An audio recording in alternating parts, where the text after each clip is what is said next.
Okay, that's you live, thanks.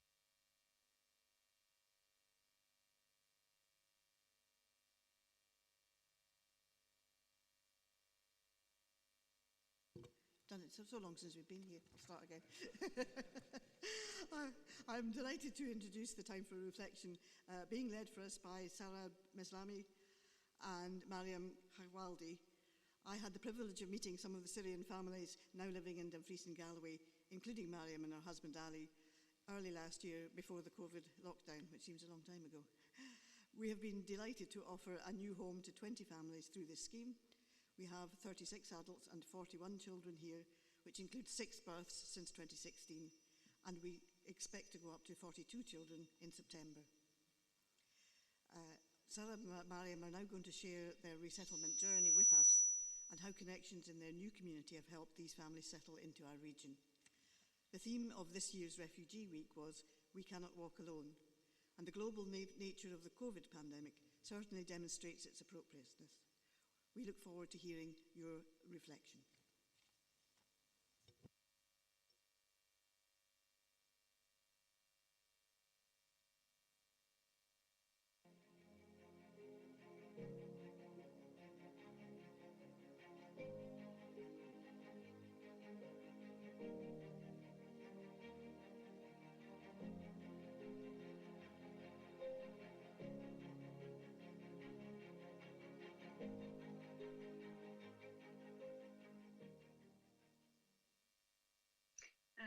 I am Sarah Meslami. I am from Syria. I came here from 2 years, I think 8 months, because of the war in my home country. I came with my husband. He is. We have one son. He is in Sudan. He is studying there. I am assistant pharmacist. I've worked 16 years in a hospital and 7 years in a clinic. We are happy here. We feel here safety and secure. Okay, so how do you feel that you've resettled here? How do you feel about your resettlement here? We are fine here. I mentioned we are safe here, and we feel secure. There isn't war. There isn't rockets here. It's good for us. It's a grant from God to us. رنا أول شيء الكونسل هو اللي ساعدنا بالدرجة الأولى. Okay, so to begin with, it was the council who helped us. الكونسل هو اللي عطانا كل شيء رنا، عطانا البيت، عطانا الجي بي، عطانا الأمان. أول شيء لما دخلنا نحن على المطار، لما شفناك أنت ونيومي، يعني وأنتوا كنتوا ماسكين ساينات باللغة العربية، يعني ما بصدق الفرحة وقتها لما شفناكم ماسكين ساينات وكاتبين أسماءنا بالعربي. اوكي. يعني مثل حسينا إنه عرفتي إنه شيء بيخصنا، شيء قريب مننا. تمام، هلا نحضر شغلها. So it's the council who gave us the house, safety and security. I never forget when we met you at the airport. We met Naomi and Rana, the interpreter, and you both were holding signs with our names written in Arabic. I cannot describe our happiness at the time to see our names in Arabic. We felt that this is something so close to us. That was something that belonged to us. Yes, it was nice gesture. She invited us to her house for dinner. I don't know what to describe it. It was amazing.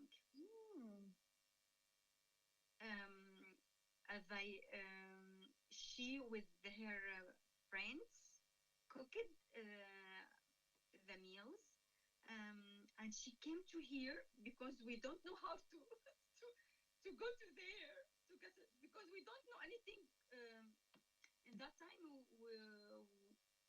هذاك الوقت كان بس صاير لنا يعني يمكن 3 شهور about 3 months فينك ترجمي لها رنا؟ Yes, by that time we had only been in the country for at least for 3 months at most. Yeah. والأكلات اللي طبخوها يعني كانت قريبة لإلنا يعني كان مثلا عاملين مثل مطبق الباذنجان كأنه عندهم نفسهم أو هو عملوها مشاننا ما بعرف وعملوا الخبز تبعنا خابزين الخبز تبعنا الخبز الصغير خابزته هي على إيدها رفيقتها ما هي رفيقتها اسمها بيني وبول جوزا بول ساكنين مع بعضهم بنفس البيت واجت جوليا على البيت واخذتنا من هون مع انه كان طقس جدا جدا جدا سيء يعني horrible كان فاخذتنا لهنيكي والجماعه يعني اكرمونا وحتى جايبين اكل شو اسمه تركيش ديلايت قريب لنا وبعدين بتطالع لي هي بيني رفيقتها كتاب في الطبخات السوريه عشان تخبز لنا هذا الخبز تمام فرجتنا يعني كانت يعني لفتي كتير كتير حلوه منه نحن ما بنعرفهم يعني وجدد بالبلد ما بنعرفهم ابدا يعني من لين لوين عرفتي رنا؟ Yes. So at the time, we had only been less than 3 months in the country, and Julia came to our house and picked us up to take us to the house of Penny and Paul. Penny and her husband Paul. The weather was horrible on that day, yet she kindly came and picked us up. Now, the surprising thing at that dinner is that they cooked things that are so similar to our dishes. We didn't know at the time, do they actually have these dishes or did they only cooked it for us? They cooked something like moussaka with aubergine and tomato. They even baked the flatbread, something so similar to our bread, and they brought Turkish delight, which is a favor with all the Syrian people. And then Penny showed me a book of Syrian cooking, and she used that book to bake our own bread. Now, these people didn't know us at all, and they didn't have any obligation to do that. Yet, they were so kind, they honored us, they were so generous with us, and that was an enormous, great, super wonderful gesture. Nice to meet you, Naomi. Thank you. My name is Mariam. I come to Dumfries from Syria under Resettlement program with my family. I am married. I have 2 children. But that's good. Okay, that's great. And how long have you been here? 2 years. And can you tell me how you have settled into your new home and your community? Can you tell me how you استقريتي بالبيت الجديد وبالمجتمع الجديد؟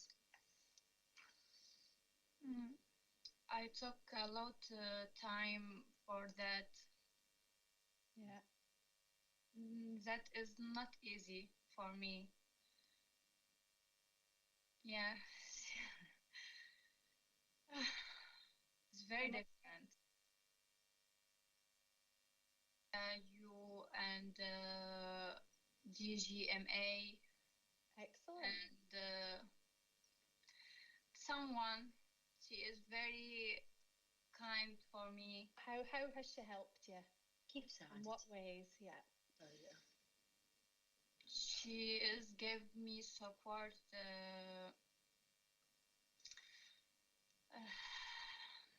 in everything.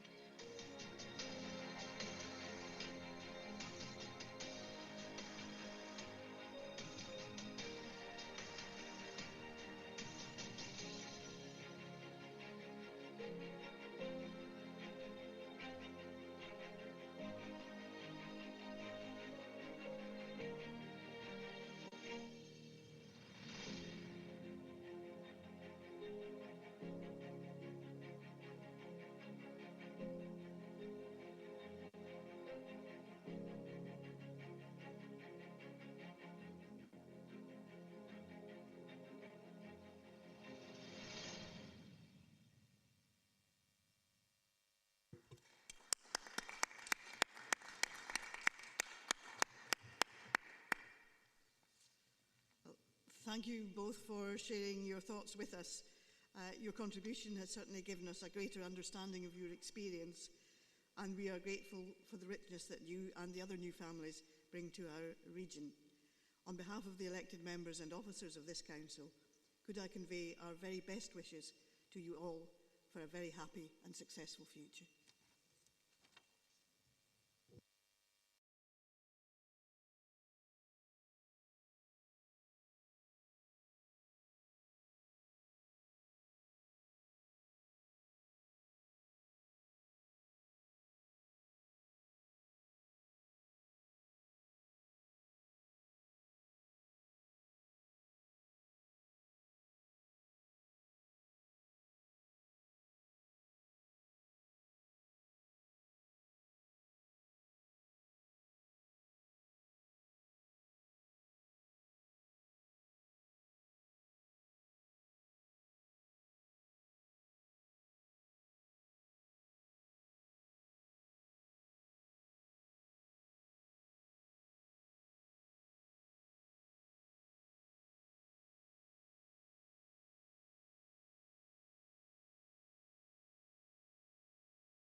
And that's us live, thank you.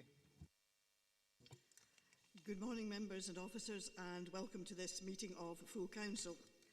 This meeting is being live streamed and recorded, and the recording will be made available on the council website for public listening. This is the first hybrid meeting of full council since December last year, and as we ought to vacate the Easterbrook by 5 p.m, I have drawn up an indicative timetable for this meeting, which I expect to have concluded by 3:30 p.m, but hopefully it might be earlier than that. Can I remind members who are joining remotely to follow the good practice guidance, which includes muting microphones and switching off your video when you're not addressing the meeting. Should you wish to contribute to any item, you should write speak in the Teams chat function and you will be invited to speak in order. Please ensure that for complete transparency there is no material posted in the chat function, which is in fact a contribution to the debate and should therefore be shared in the discussion. The usual standing orders apply, including that any votes will be undertaken by roll call. If any member has to leave the meeting for any reason, can I remind you either to leave the Teams meeting for that period of time or write leave in the Teams chat function and then join when you rejoin the meeting. This will allow us to record member presence and ensure that the meeting is quorate at all times. I would be grateful if contributions are focused on areas where clarification is required by a member before determining their position or to propose an alternative to a recommendation in a report. If your question or point has already been raised by another speaker, please do not repeat it. Please withdraw your request to speak so that we deal with the business as efficiently as possible. I am keen to ensure equal opportunity for all members, physically present or online, to contribute to the debate. And it is easier for members in the hall to catch my eye, which can be unfair to the members participating remotely. Therefore, my eye will not be caught, and the queue of speakers will be assembled by the officers who are supporting me in chairing the meeting, and I will be taking speakers in that order. It is my intention that we will have a 30-minute recess around lunchtime, depending which item we have got to by that time. Before we have progressed to the agenda proper, members will recall that at our meeting on the 25th of February, the time for reflection was provided by a writer in residence, Karen Campbell. National funding provided to the Stove funded the writer in residence to reflect on the Council's response to COVID-19. Karen collected 21 stories from Council staff about life during the initial response to COVID-19. And this is the book here. I think everybody's had a copy of it. Karen, these stories give an insight into how the pandemic has affected staff personally in their jobs and in the communities they serve. Members will have received a copy of this book. It is available in all secondary schools and libraries in the hope that it stimulates creative writing. I will write to Karen on behalf of the Council for her hard work and commitment and leaving us a legacy which will be of considerable value in the years ahead. I should also place on record our congratulations to all the members of the Scottish Parliament elected last month, and especially to all the council staff who were involved in the smooth running of the election in highly challenging circumstances. Vlad, can you provide the sederunt and any apologies, please? Thank you, Leader. Good morning, members. I can confirm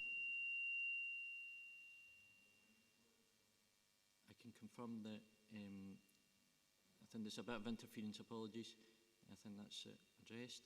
I can confirm that we have 12 members present here at the hall, 20 on Teams, 5 not present at the start. In fact, we've got 39 now. It's a moving feast. 39 in total for this meeting.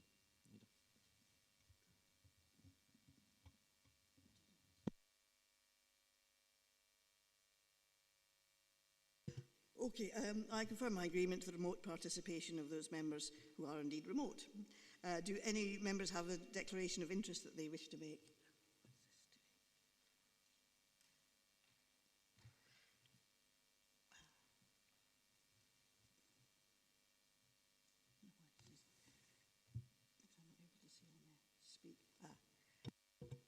Councillor Davidson has a declaration of interest, and so does Councillor Wood. Councillor Wood, you declared an interest in item 6. Councillor Davidson, I see you on the screen. Thank you, Leader.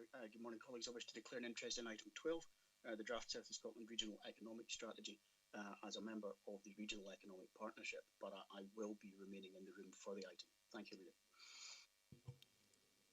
Thanks, Councillor Davidson. Councillor Wood. Good morning there, Leader. It's really to item 6 with being chair of Swestrands. There is mention of Swestrands, but I'll be participating. Likewise with RAB, I'll also have to declare an interest in the rep as well, okay? But I'll participate once again. I guess I should declare an interest in that item as well, since I'm also a member of the Regional Economic Partnership, and also Councillor Carruthers. But I don't think that means that we can't take part in the discussion. Thanks, members. I'm just hoping that this is going to continue to behave, not jump around. Can we go on to item 3, which is a minute of the meeting of the 25th of March. And can I just add that on item 15, I wrote to Sir Peter Hendry as instructed, and also to our MPs and the MSPs after the Scottish Parliament elections.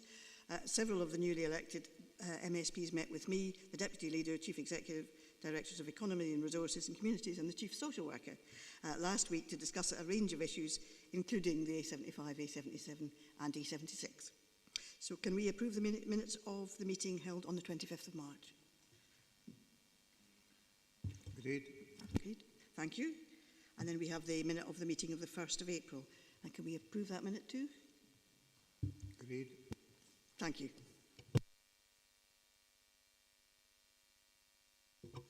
Moving on to item 5, the COVID-19 Response Renewal and Recovery Report.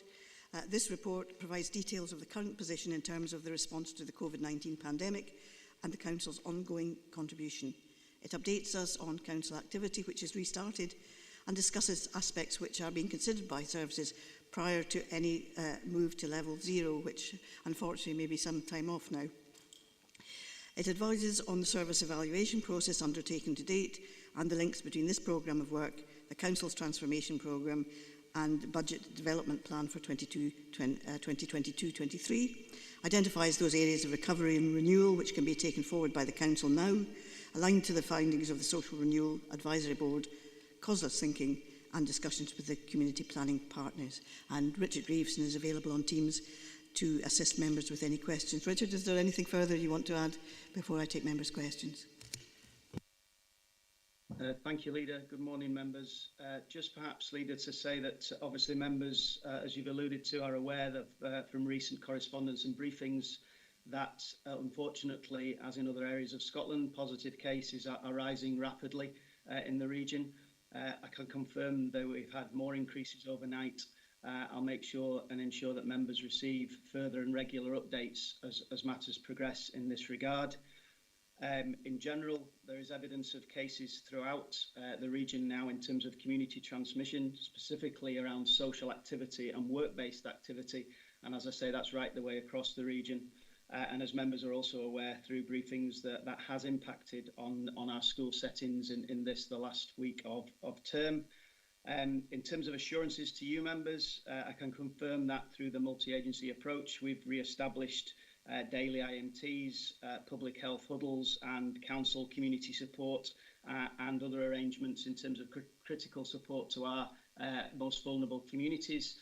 The arrangements in essence that we had in place when we saw an increase in the rates earlier on this calendar year. We have a focused and targeted testing programme in place, not only providing static testing sites and the promotion of the national testing system, but also targeted community collect provision and mobile pop-up provision where we're seeing numbers escalate as well. Notwithstanding that, Leader, the report, however, does present, I think, good progress in terms of community consultations, in terms of both visitor management and the longer-term council service planning, and also good progress in terms of the support to the community planning executive group and the community planning board in terms of recovery, aligned with the hidden harms and, of course, the importance of place, which has been so critical for our region in terms of the response to COVID thus far. But happy, obviously, to take questions through you, Leader. Thank you, Richard. I have Councillor Scobie. Could I just thank you first, Convener, for your support and keeping on the pressure on Sir Peter Hendy for the 77 and the 75 and the 76. And hopefully that will come to some fruition. Could I maybe just seek clarification on the agenda? Again, just what Richard was saying, if we could be kept up to speed with the cases as they happen, because normally we read it through Facebook when it's going viral, and Facebook seems to hear before anyone's just what's happening in our community. So if we could be kept up to speed with the cases as they're detected. Could I just ask in clarity on 4.4, 10, 11 and 12? And it talks here about face-to-face communication is a core component of good social work practice, providing support, debriefing for complex cases, etc. And the justice services through to children's services. And just to clarify, we have a service of contact centres for contact support for children who their parents have split for whatever reason. But it seems that's a service that's provided for the voluntary sector, but they do it in some of our establishments like children's centres in Stranraer, and yet there doesn't seem to be that service provided for families who require that contact support. If we could just get some clarification whether indeed we are responsible as an authority or it's the third sector on cases that have been before the court, and the court has decreed that they must get this supported service.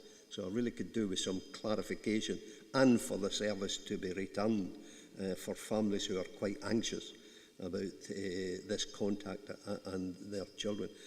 Just a remark on 4.12, where it says about non-recurring funding for support. And I know there's an item further on in the agenda, but it's just on how we can reduce on a demand-led service. And we've already heard of increased cases due to COVID and more cases identifying themselves to social work. Maybe that's something for a later item.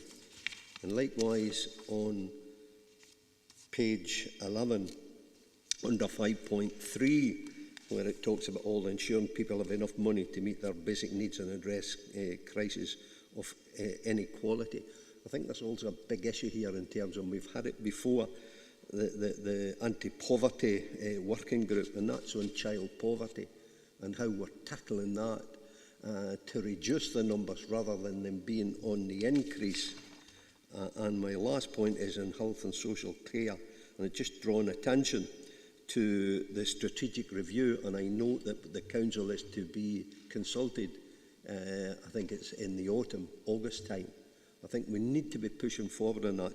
Tommy and I had a constructive meeting with Julie White, and I think we need to be pushing on that to make sure that social care element is very much to the fore, particularly in home care and care homes, in terms of what the needs of the areas are.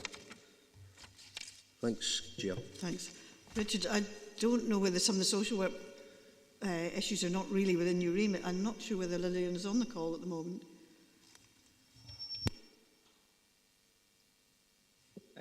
Through you, Leader, I'm not sure whether Lillian is. Happy, obviously, to take the points Councillor Scobie has raised and discuss those with Lillian and ensure that there's a detailed response comes back. In terms of the first comment, Leader, through you, in terms of the data, obviously, this is a very fast-changing environment, as we know.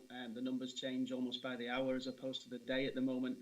We do continue with our weekly briefings for members, as do the NHS colleagues. But I note Councillor Scobie's comments, and I'll have conversations with my communications colleagues in terms of how we can go back to potentially, as the numbers increase, to more frequent updates to elected members. I recognise the importance of that information being shared with you on a ward basis as soon as possible.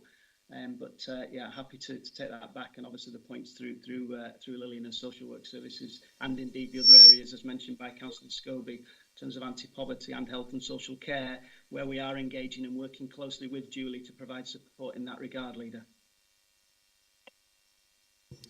Thank you. If the Chief Executive wants to say anything about the point around about the Social Renewal Advisory Board, given that you sat on that. Yes, thank you very much, Leader, and good morning, members.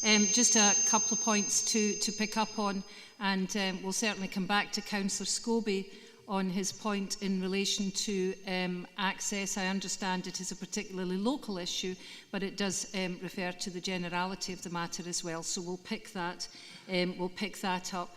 And I think, as Councillor Scobie has himself anticipated, we will be looking as we look at transformation and the subsequent reports on the Council's agenda today, at how in fact we can reduce demand so people are able to lead their lives and not require the Council to become involved and to provide support. And that's really the circumstances that we want to see. In terms of poverty and inequality, then clearly that's in everybody's minds, as COVID itself has laid bare the inequalities in our community. As members here know, we've given out around 92 million in support to local businesses through direct grants and rates relief, and around 17 million to individuals and families. And we see poverty continuing to rise. And certainly in all the work I've seen since I came to Dumfries and Galloway, then I think members can be assured that this is sitting first and foremost in the thinking of not just the Council and your officers, but the partners with whom we work as well, which is why we want to bring our recovery plan as something that we will work across the community planning partnership. In terms of the wider aspects of renewal, we'll be touching on this in this paper and in subsequent papers. Place has never been more important to people during COVID, places where they have been told to stay.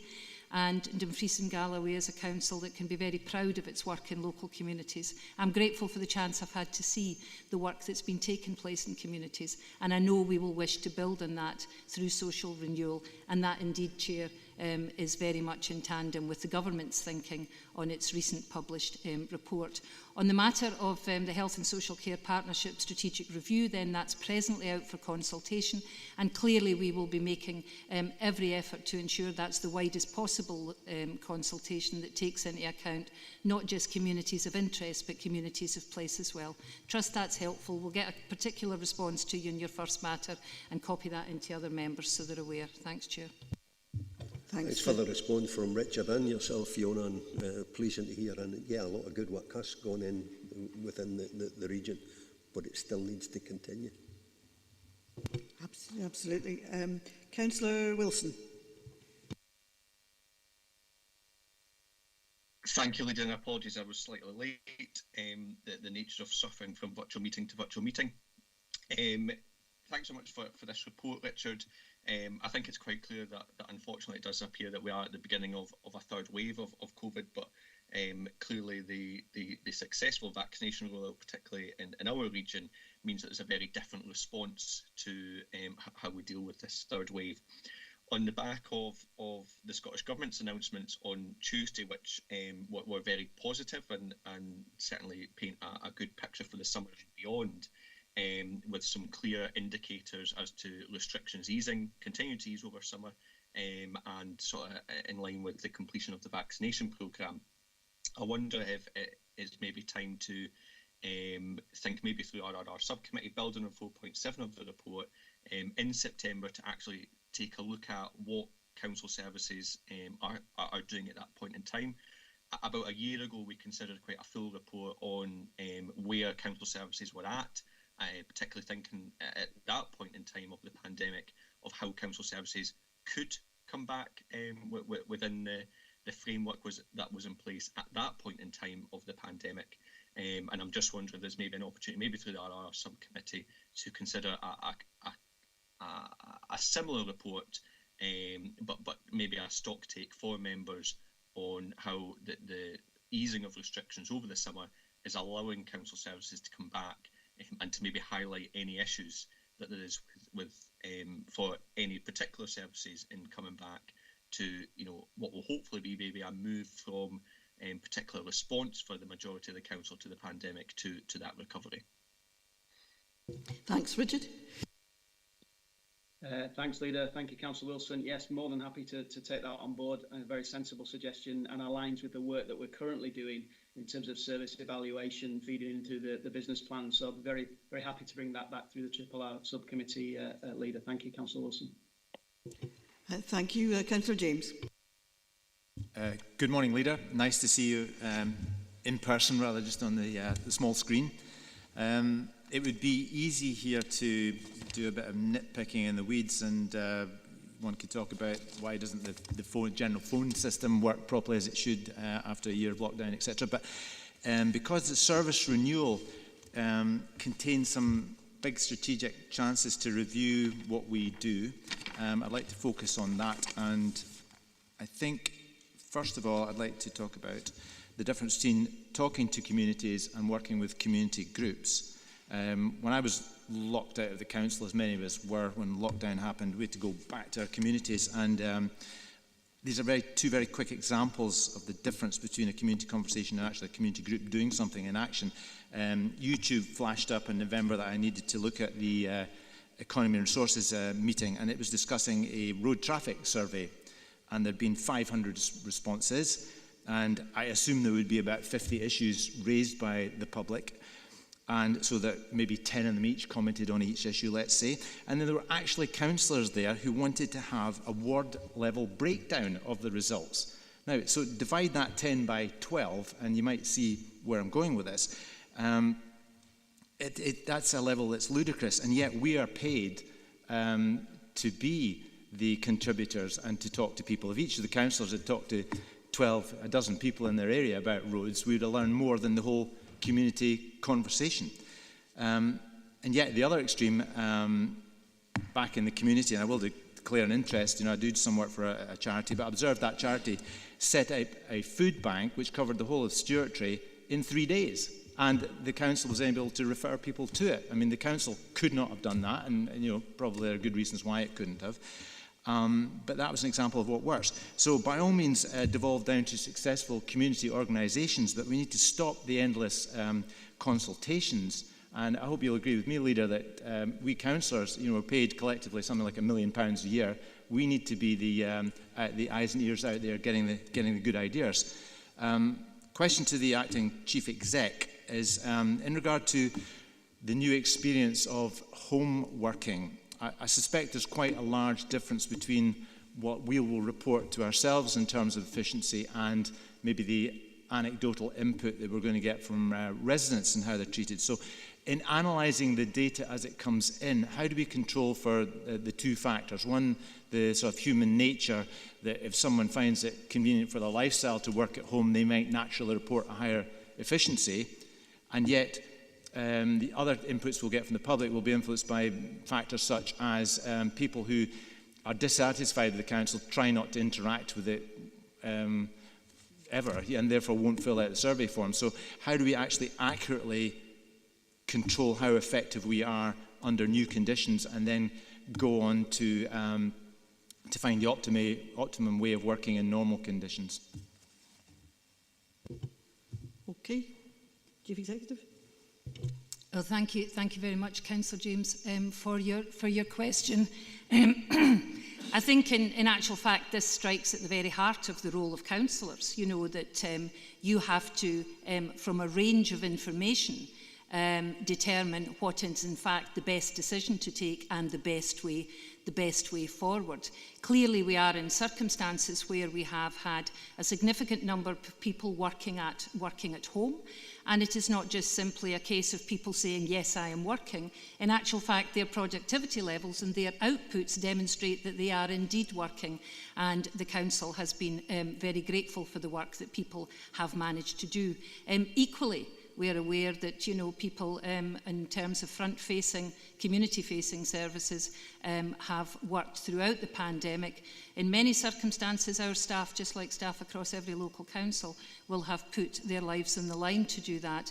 And I know that councillors in this chamber, just like every other chamber in Scotland, are grateful to staff for doing that. When we will be determining the way forward, then there's a range of information we have to take into account. We have to look at what our data is telling us about our services, and can I just assure you that the circumstances that you describe in relation to the contact centre are indeed under senior executive level review, and we are looking at daily reports. They are seeking the kind of improvements that I know this council will want to see. So we have to look at the data we've got alongside people's experiences, and that's where the role of elected members is absolutely central.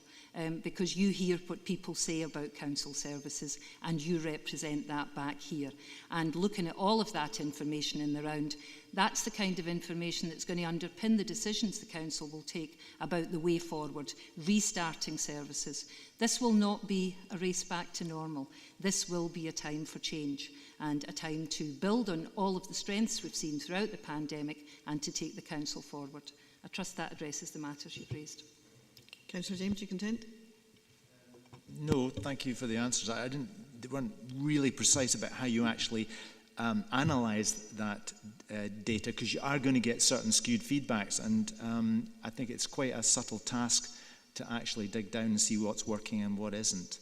And thank you for alluding to the fact that we councillors are the eyes and ears of the council, and perhaps if the leader doesn't want to comment on whether it's better that we are the consultees, because otherwise what are we doing? We're not really an administration, although we're called an administration, or your lot are. Yeah, I'd like a comment on that. What is our actual role as we increase community conversations? It diminishes all the time. It's quite slight as it is.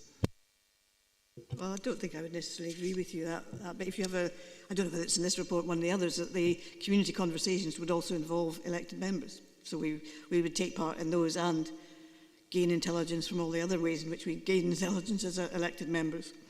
And I don't know if you said our lot is in administration. It's slightly disrespectful, but I'm not unused to that, Councillor James. Councillor Hagman. Thank you, Leader, and good morning, everyone. I hope you're all very well. Thank you, Richard, for the report before us.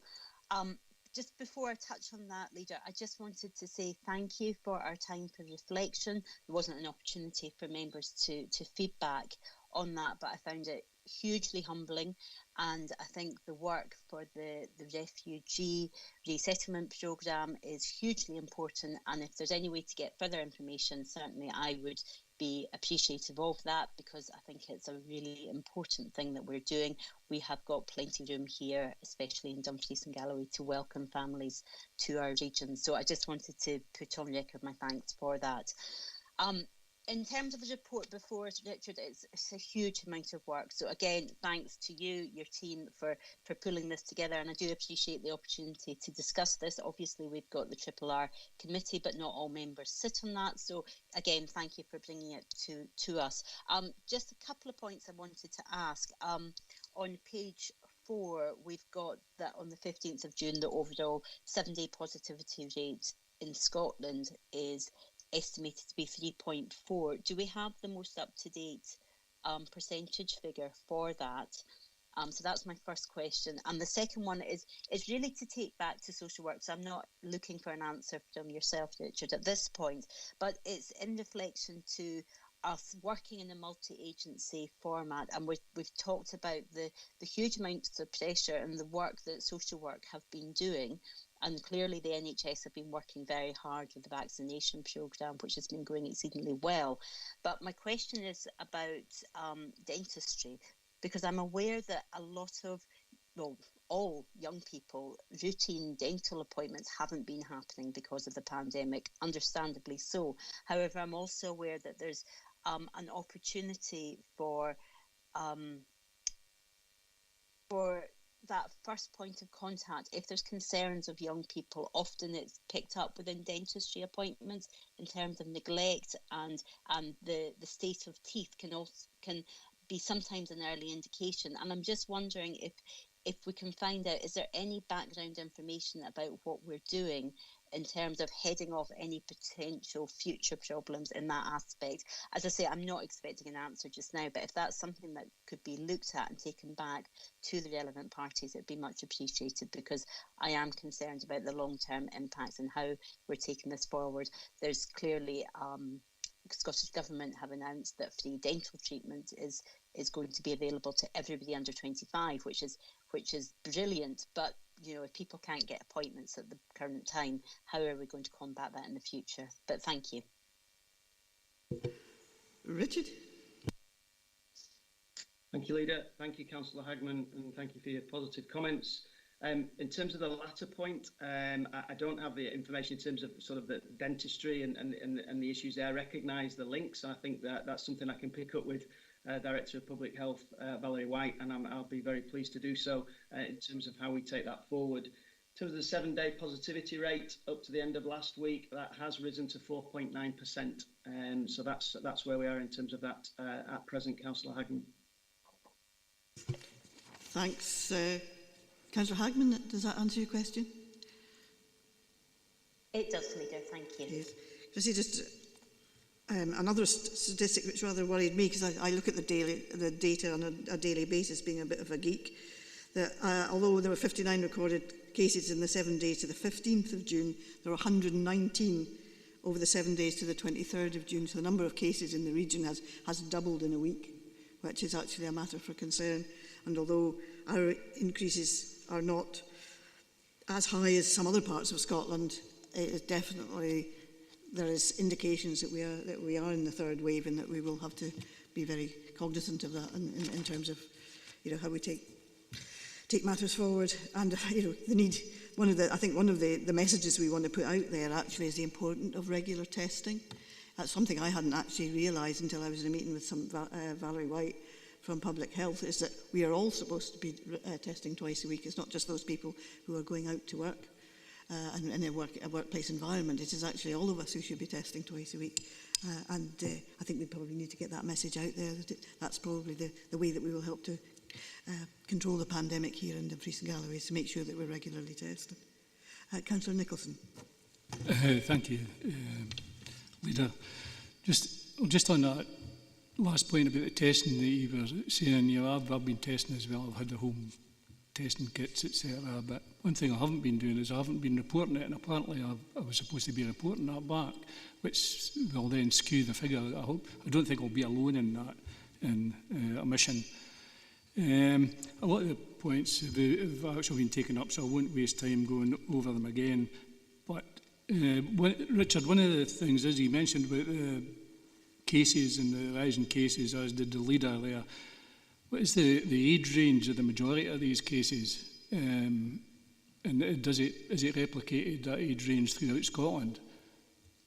And I know, if it won't have much as an impact, because the school holidays are coming up, if it are a lot of kids there as well, the majority of them there. One of the other things is that it was made mention about social care and the part that councillors pay in that as well on a local basis. Now, I've had nothing but praise from constituents in the northwest area of Dumfries that have been dealing with families and that have been going through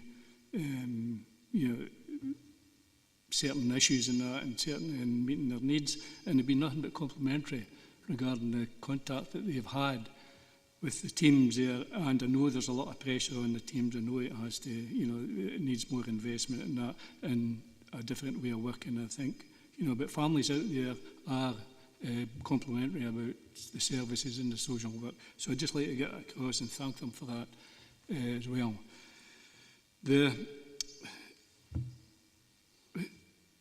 Councillor Hagman there mentioned about dental services and that, and I wasn't even going to mention that at the start, but part of the issue is, I think, on the concerns that Councillor Hagman has, that over the past 10 years the dental services in localities, especially localities of need, have been dismantled, and they are no longer there.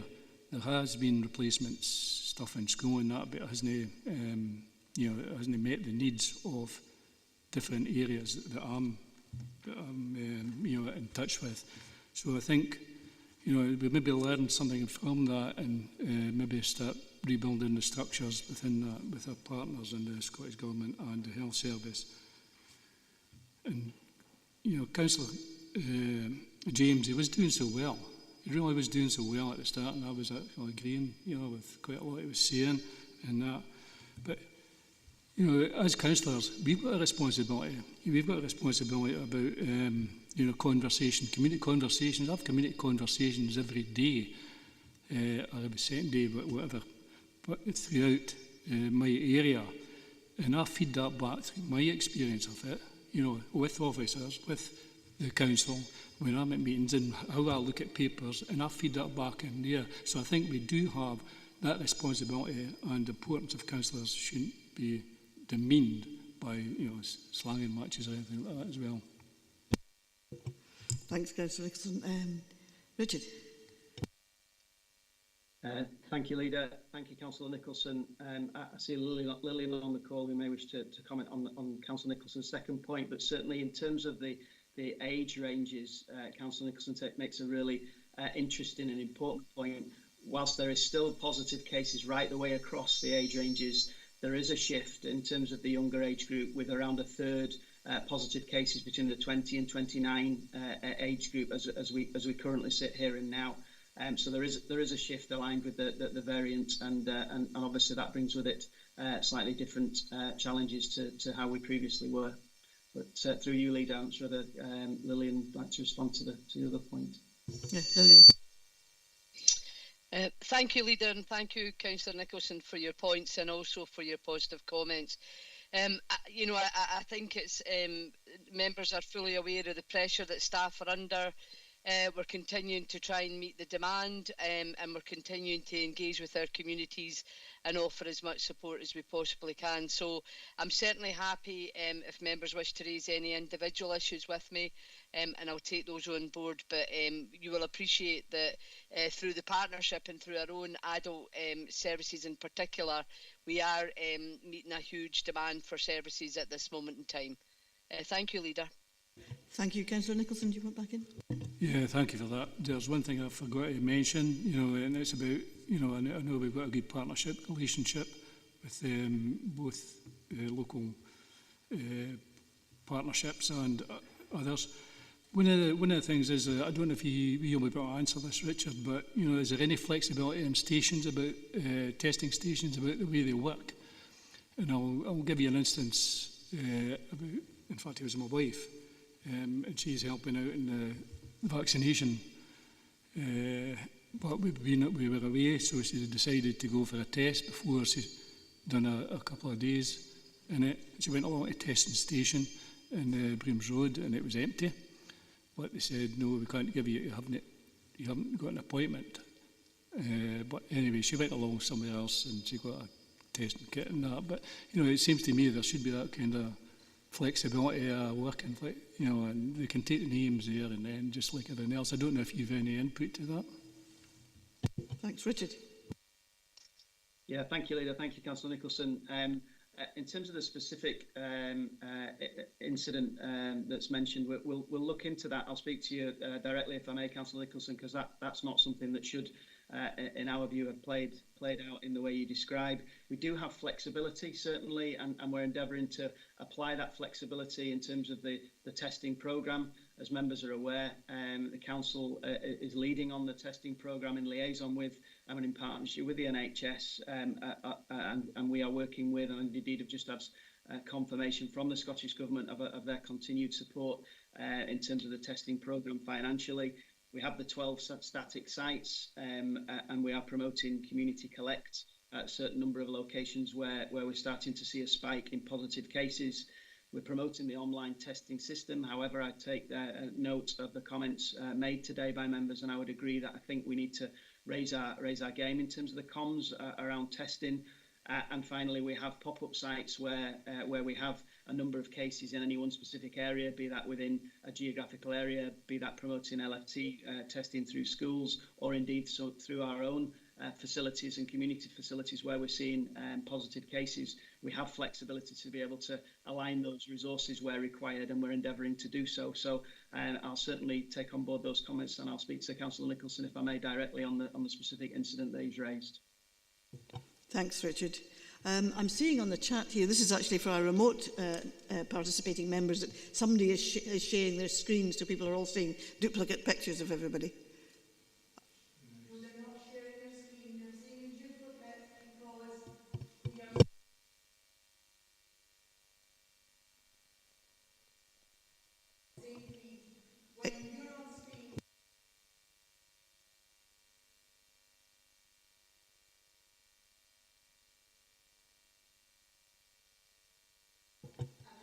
Yes, apparently it's not somebody sharing their screen, so the remote members will have to just try and ignore the duplicate pictures. We've got Councillor Carruthers. Thank you, Leader, and thank you, Richard, for this report. I found it very interesting. Councillor Wilson's asked the bulk of my questions, so I suppose the only question that's really left for myself, I imagine most of the questions will be answered at the next RRR committee in the autumn time or late summer. It's obvious from within this report that you're in every nook and cranny of the council. You can see you're everywhere, so you've developed and gained a lot of knowledge, I would imagine, probably skills for that matter, over the last year, 18 months in particular. So it also alludes to the council plan, business transformation and how we move forward. So I suppose the one big question I would put to you, after gaining that level of knowledge around all the council departments, the wider partners, so on and so forth, what's the one big thing do you think that the council could do in order to improve that? It is a big question, but the rest of the stuff will pick up through the RRR committee. Thank you. Thank you, Richard. Thank you, Leader. Thank you, Councillor Carruthers. I think the biggest learning for us over the past 18 months or so has been that sort of building on the very successful partnerships with others and working much more closely aligned corporately across our organisation and with others. The success that we've had, I believe, thus far in tackling the challenges of the pandemic has presented is in our togetherness as a region. We've mentioned the importance of place.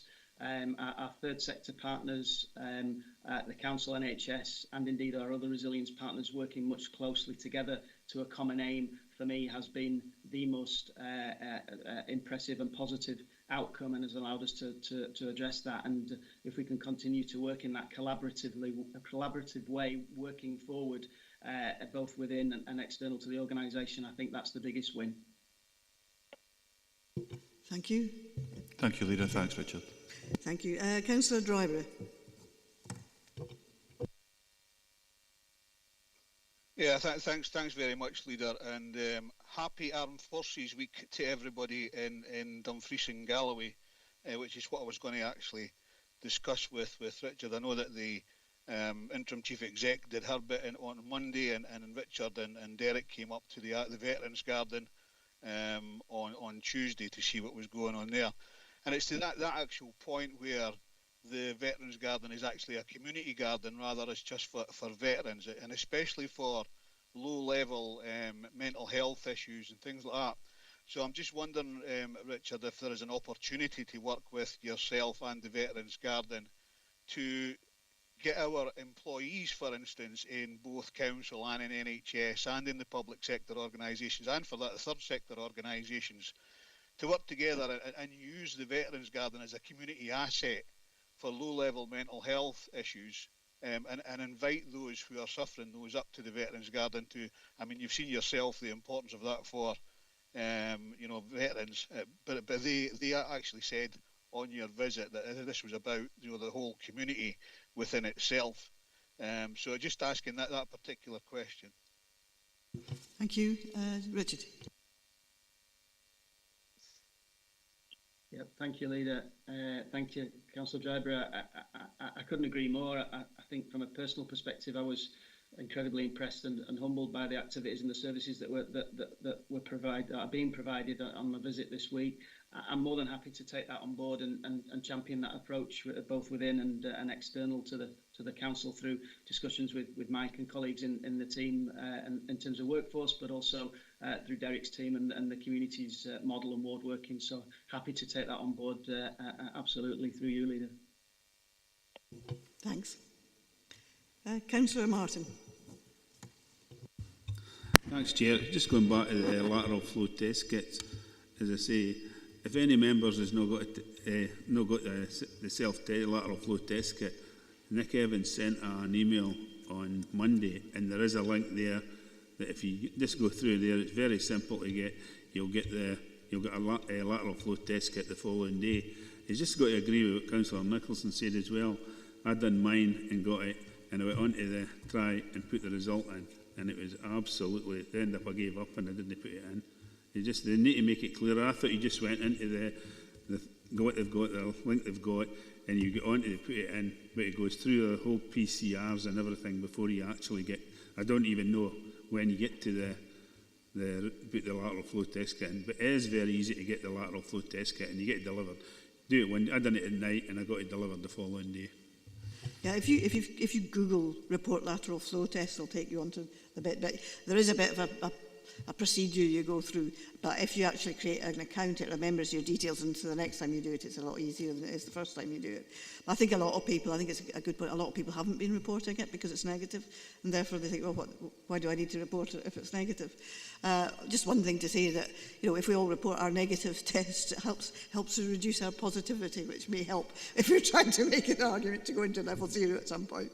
I think they need to make it easier to get onto it, though. But that was a good piece of information we need to get out there about how easy it is to order the tests. Councillor James. Thank you. Really quickly to Councillor Nicholson, that was good to hear that we're in partial agreement. I think we're in danger of being in complete agreement, and it was nice to hear that he's actually enjoying doing his job and feeding in, being the eyes, ears and weather vane of his community. But think about this, if we do these consultations, his effects will then be watered down, and even worse, you could imagine with the small figures we get when we do these consultations, what a tiny pressure group could do to skew it, and then ultimately make him make the wrong decision based on what he thought was a good independent survey.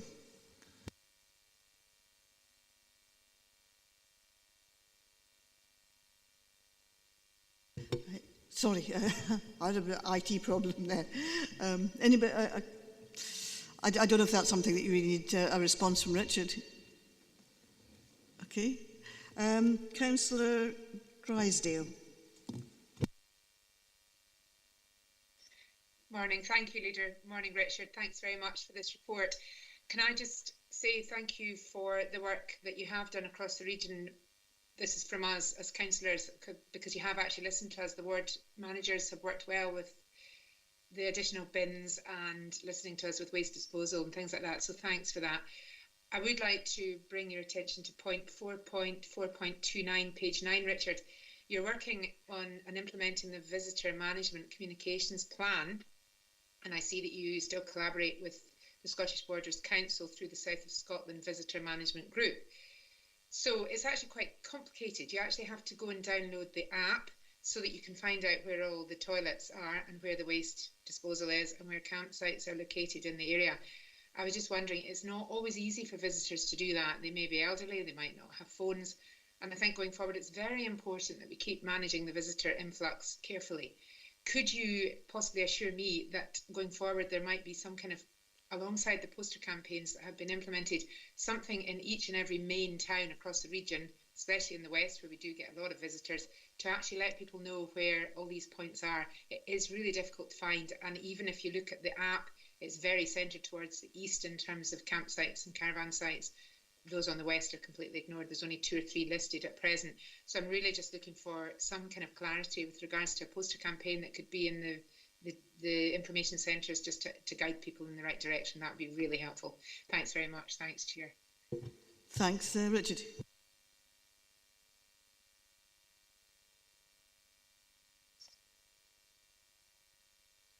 Thank you, Leader. Thank you, Councillor Drysdale. Yeah, very happy to take that forward. I know the poster signage campaigns locally have been really well received. So if there's an opportunity to enhance that to address this point, which there clearly is, I will take that forward and come back to you directly.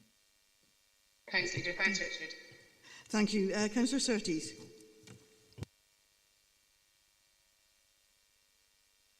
Very much, Leader.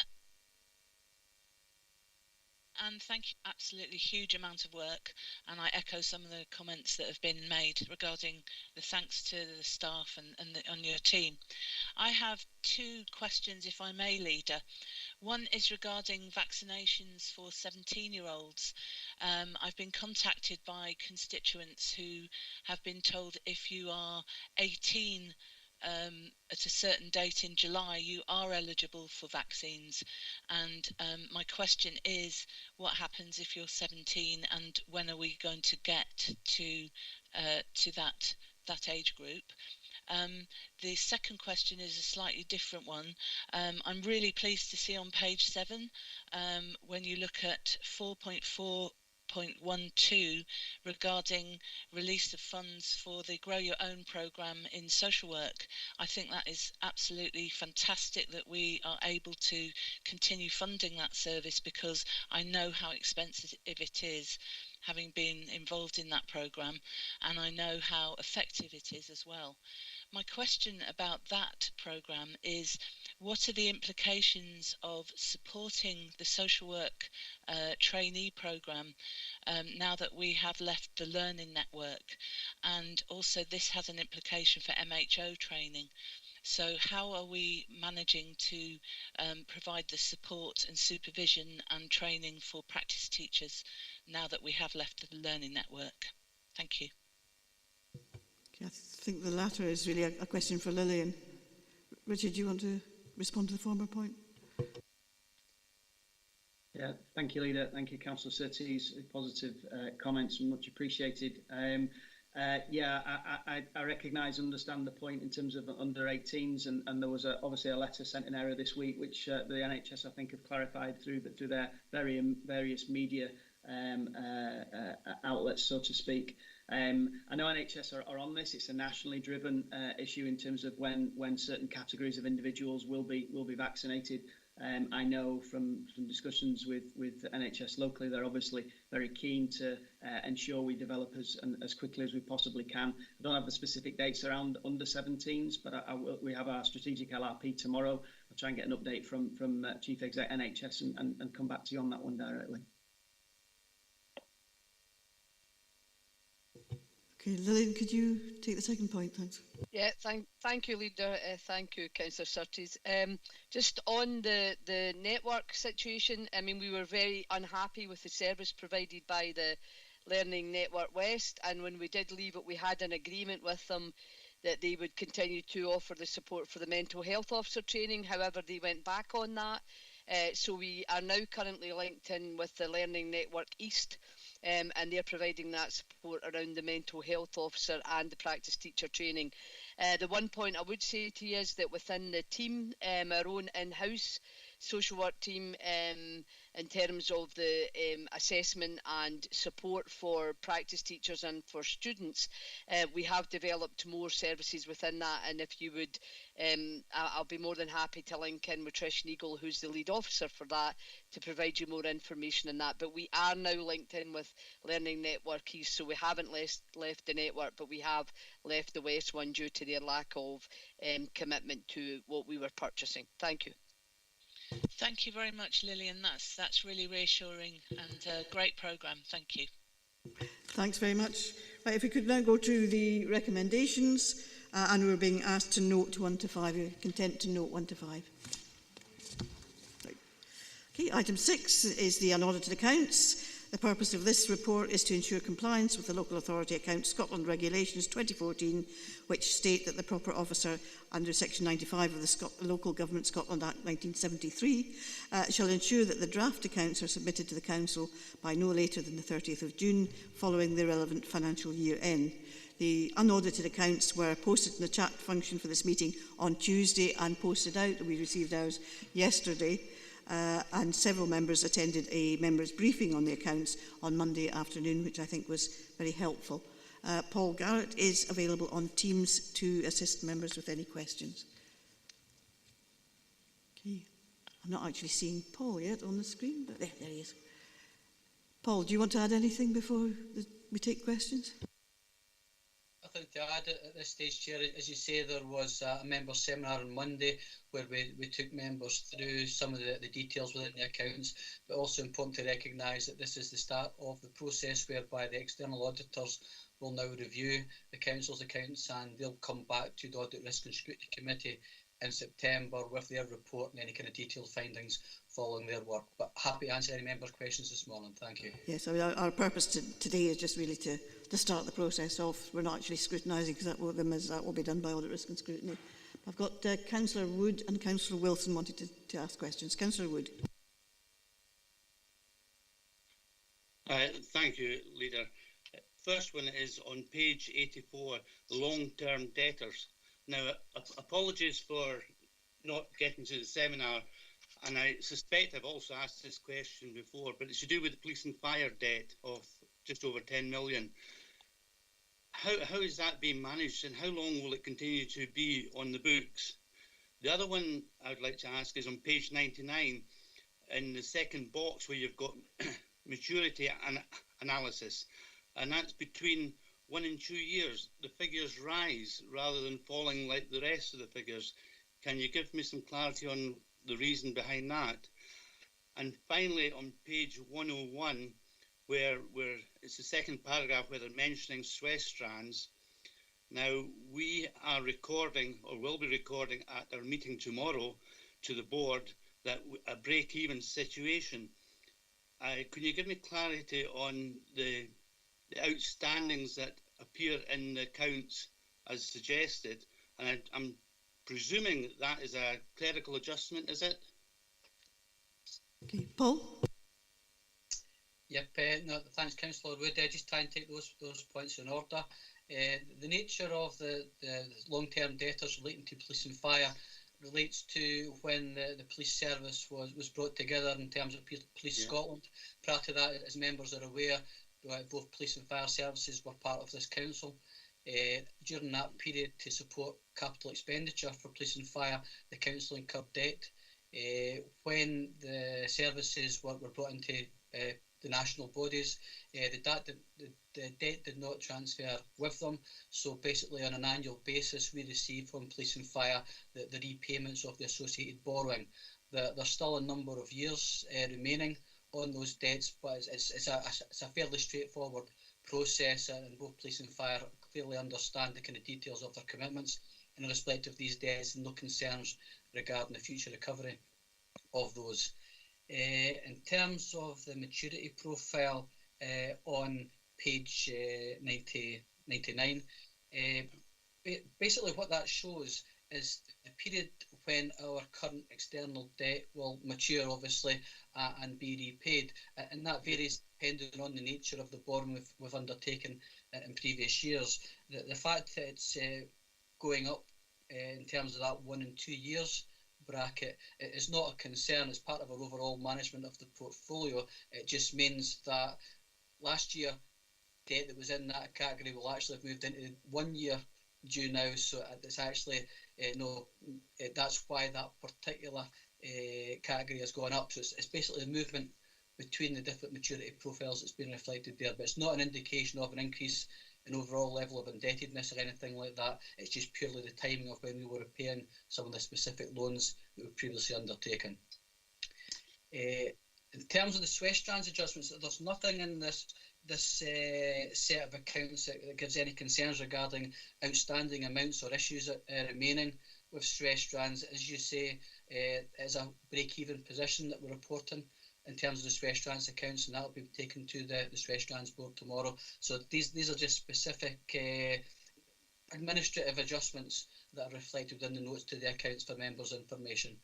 But happy to obviously look at that a bit further, and if there's any specific questions in relation to that, Councillor Wood, happy to speak to yourself or the Swiss Trans Board on that.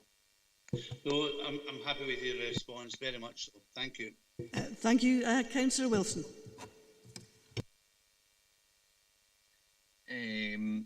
Thanks, Leader. On the back of some of the comments in the last agenda item, I think it's particularly important that we recognise page 24, which is on a workforce fit for the future, and in particular it says that detailed workforce metrics data was prepared to inform leadership team on key aspects linked to the pandemic. And I think that, you know, it's something that is something for us to take forward, but also, and while I'm somebody who can't wait to get back to an office, even I appreciate that there is some merit in hybrid and some home working, particularly since that I used the travelling time that I would have used to put a chili con carne in my slow cooker this morning.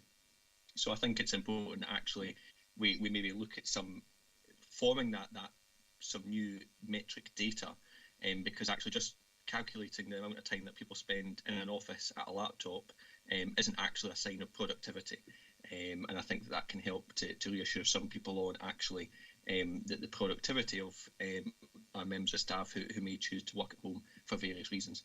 My actual point was on, I'm not entirely, I've got page 31 and page 27 on the key financial indicators. In particular, number of invoices paid within 30 calendar days of receipt.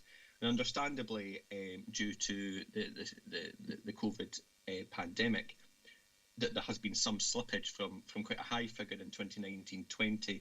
Just looking for some reassurance that this has been taken on board, and that we'll see an improvement in this current financial year. Paul? Yep, thanks, Chair. Yes, as Councillor Wilson indicates, that there was a dip in terms of performance in relation to that indicator last year. It was specifically related to the initial disruption associated with the COVID close down period, which was obviously challenging for a number of services. This is a key indicator that we report back to members on a regular basis as part of the reports to the Finance, Procurement and Transformation Committee. So it's one that members will get further information on during the course of the year, and that has improved significantly and back to the previous levels, following the kind of return to more normal activity. So I'm confident we'll see a further improvement of that as the current financial year progresses. Okay. Thanks, Paul. Can we now go to the recommendations, given this is just for noting to start the process off, and it is going to the External Auditor next and to the Audit Risk and Scrutiny Committee. So are we happy to note the unaudited annual accounts? Okay. Thanks. The next item is on the development of the Council budget process for next year. This report seeks members' consideration and approval of the budget development process and timetable for the upcoming financial planning period. And Paul again is here to assist members with any questions on the report. Anything you wish to add at all, Paul? Only I would like to say, Leader, this is very much the start of the budget process. It's important that we kick this off, because I think there's a recognition that the financial position for councils is likely to be challenging beyond this period of additional funding to support the COVID response. So recognise the kind of ongoing uncertainty regarding future financial positions, but I think it's important that we start to prepare for some of those challenges, and there's obviously a timetable within the report that kind of sets out the indicative planned approach, but that will remain subject to review and maybe subject to change as we take the process forward. Thank you, Paul. I've got Councillor Wilson and Councillor Hislop and Councillor Hagman. Councillor Wilson.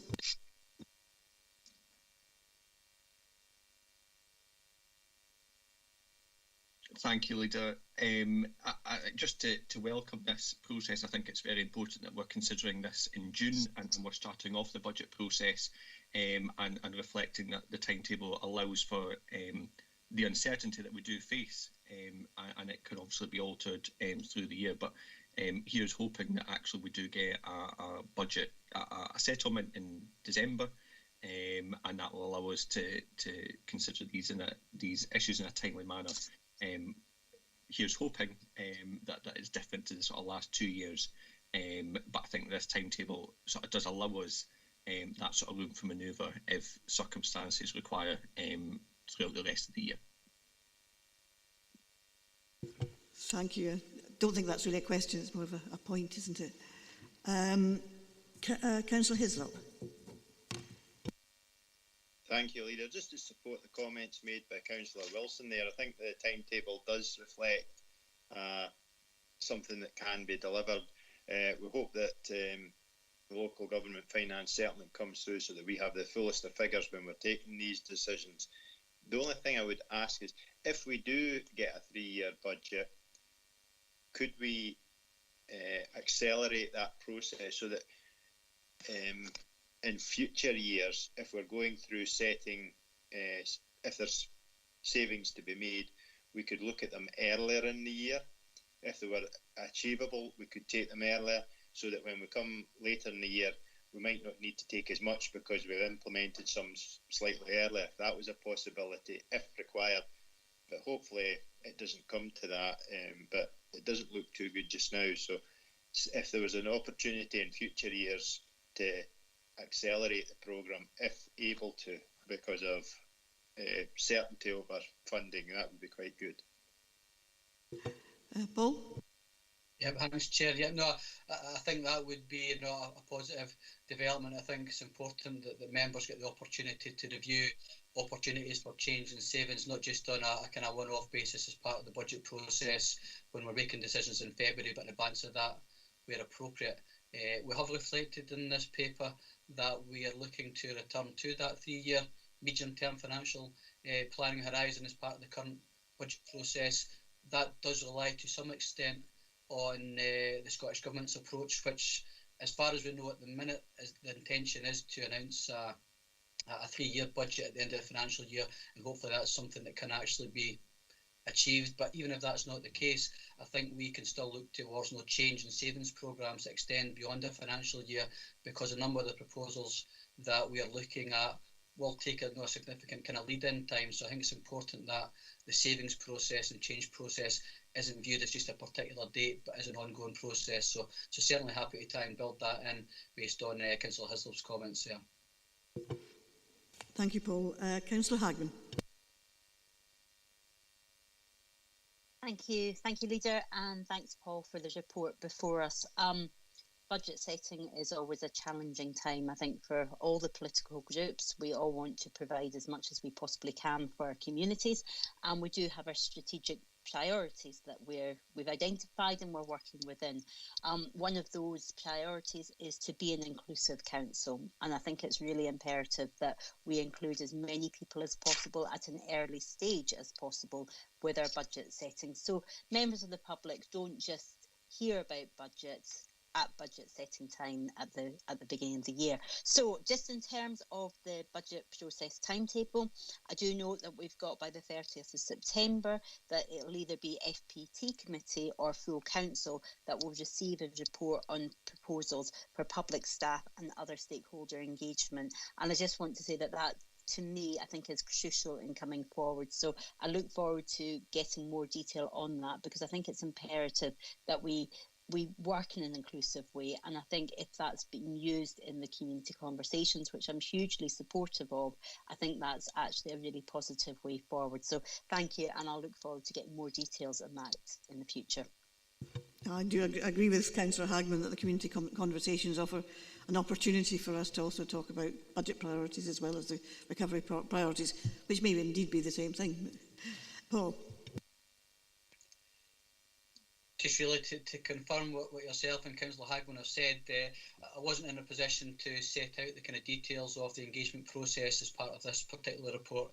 So as Councillor Hagman indicated, that there is an indication in this report that by the 30th of September, either the FPT committee or full council will receive a detailed report setting out proposals for that engagement process, and happy to take on board those comments as part of bringing those proposals forward.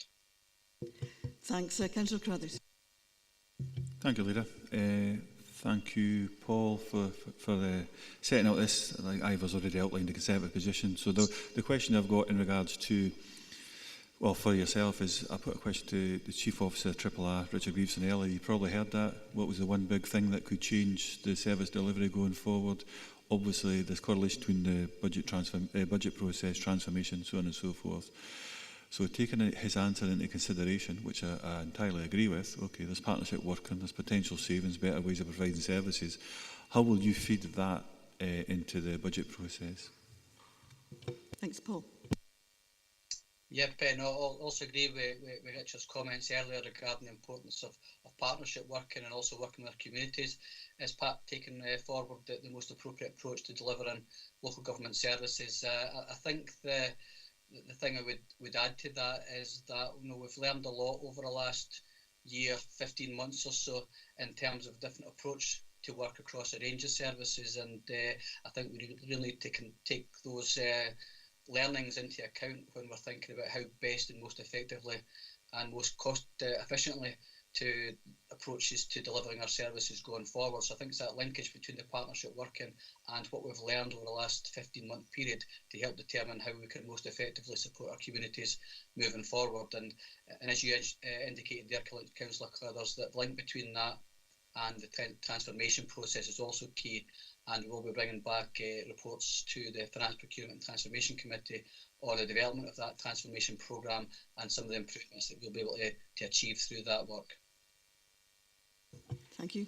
No, thank you, Leah, and thank you, Paul. I think it's important that we keep a close eye on that, and obviously we keep joining up the dots when it comes to the importance of the partnership working and potential services we provide going forward within the financial constraints that we have.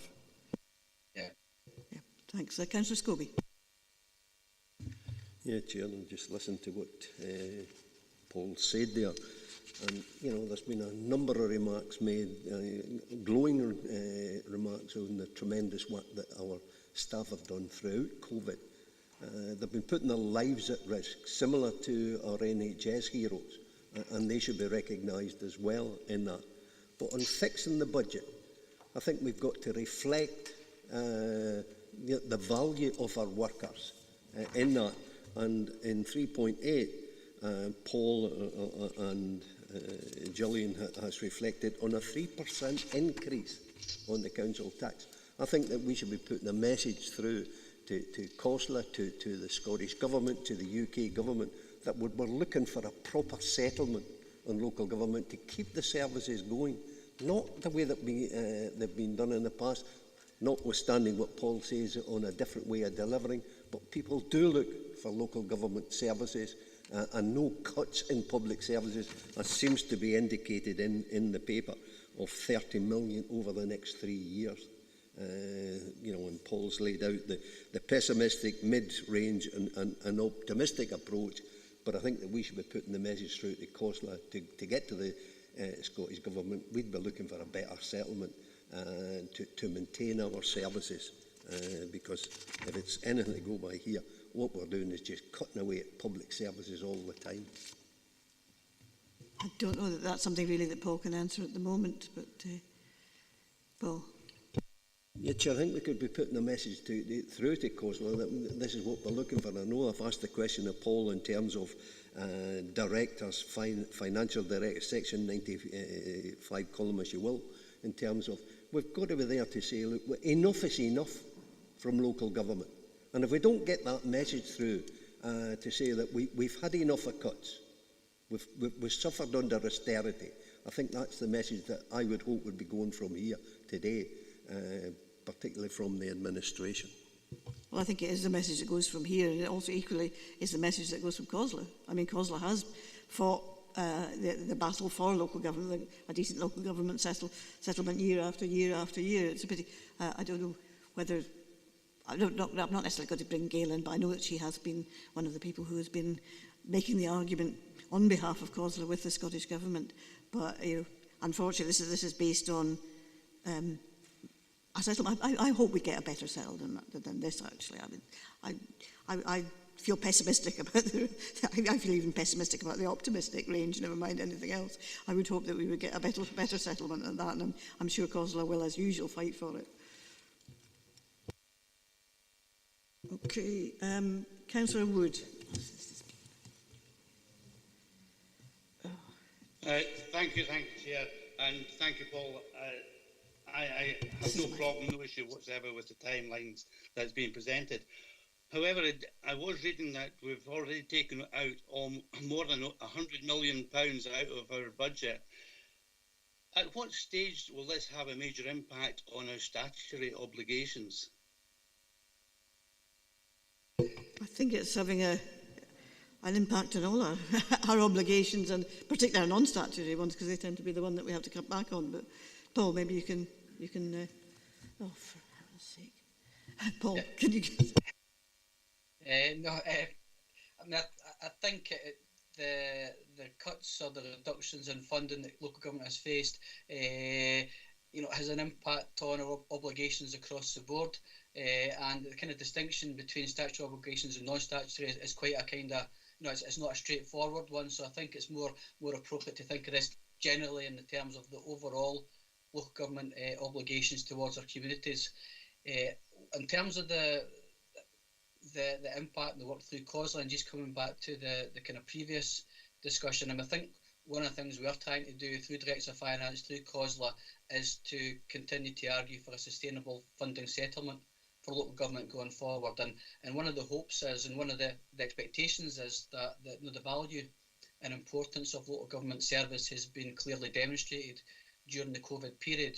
and hopefully that will be taken into account as we go forward in terms of future funding settlements for local government to try and ensure that we can meet our statutory obligations, our wider obligations, and also some of the additional demands that will be coming on councils, specifically as a result of the impact of the COVID circumstances. So there's a lot of work going on at a national level at the minute, which we're trying to support in terms of working with and lobbying the Scottish Government in terms of a sustainable funding settlement for local government going forward. But am I right in saying through yourself, Chair, Paul, that these are legal obligations that we have to meet, and if we do not meet them, there are consequences. So what are those consequences, and how close are we to getting to that stage? To be honest, Councillor, I would find it difficult to quantify how close we are to not meeting statutory obligations. I mean, the Council is not in that position at present. There's also, beyond in terms of statutory obligations, there's also a number of requirements or commitments that the Scottish Government requires of councils when it delivers its funding settlement. And, you know, there's always the risk of some financial penalty if councils fail to meet those requirements. But it's not something I could put a number on or say we're 10% away or something like that at this stage. It's something we could have a look at further, but I think it's more, in my view, it's more a recognition of the kind of overall pressure on the delivery of the council services and obligations. Chief Executive? Through yourself, can I come back? Just one last point, and that is, as the local authority has statutory obligations, does the Scottish Government not also have statutory obligations? The Scottish Government does have statutory obligations, and some of those are exercised and delivered through other bodies such as councils. So, yeah, absolutely, the Scottish Government also has statutory obligations. Okay. Chief Executive? Thank you very much, Bob. Through you, Chair, I mean, we are all creatures of statute, and we have obligations. I think Paul is perfectly correct in his response, but these are the very considerations that your officers are going to have to give in bringing forward the report to the Finance and Procurement and Transformation Committee at the end of August. I think the clear message here is, you know, this council at the moment is meeting its statutory obligations, and that's a message we want to give loud and clear. But to assure members around the early start of this process, the senior leadership team will be meeting on Monday to begin to look at the work that requires to be done to allow the earliest consideration by the Finance and Procurement and Transformation Committee in August. So the work begins here. Thank you. Councillor McComb.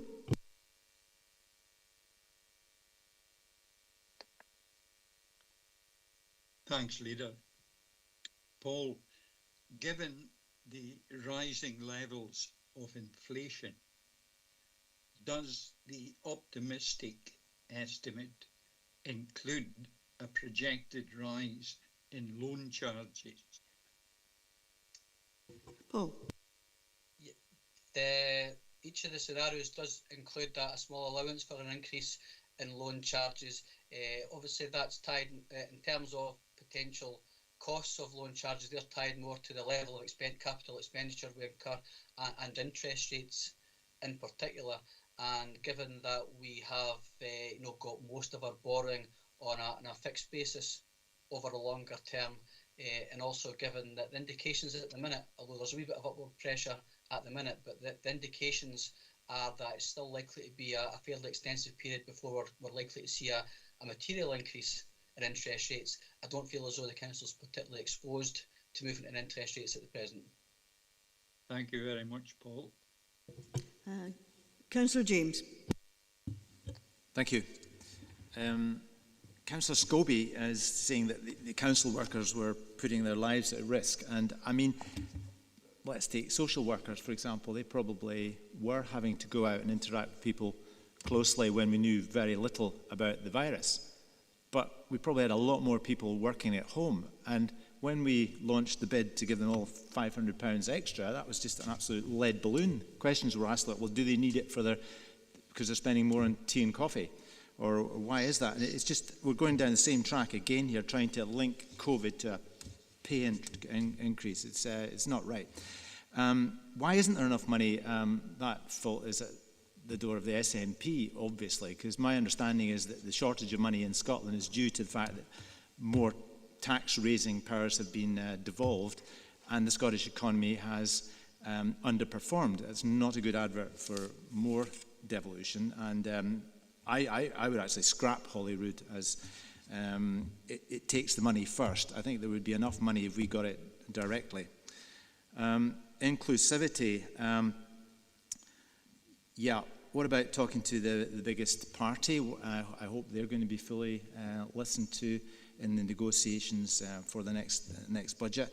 I don't suppose Councillor Hagman will be as inclusive as to ask me or let me input to the budget, but yep, all for inclusivity. We need our A-team on it.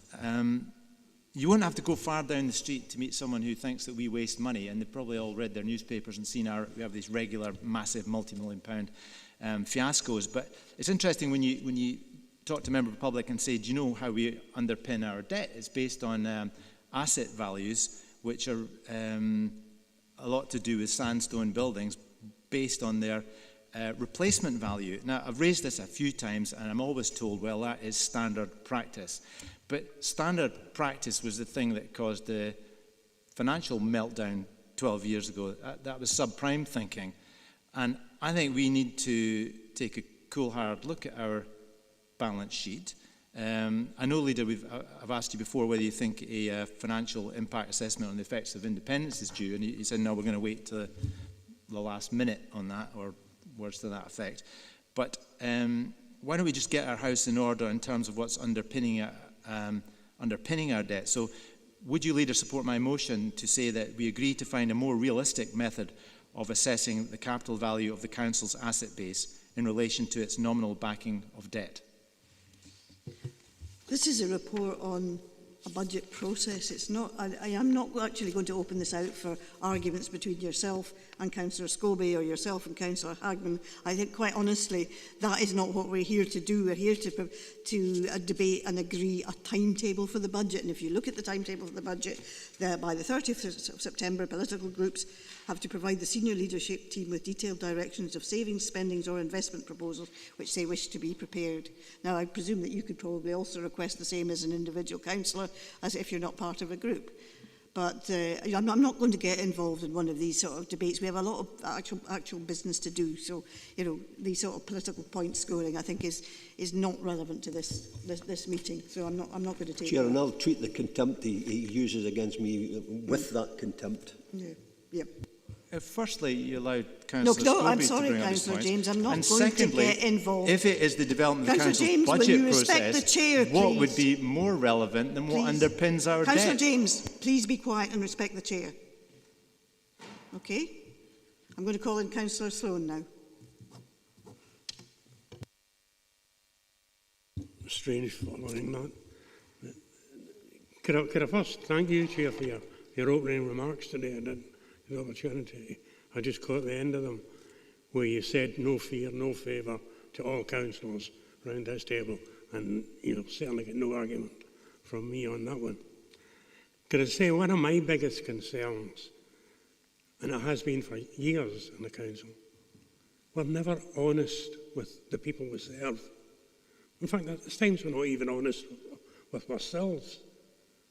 This council is virtually on the edge of bankruptcy.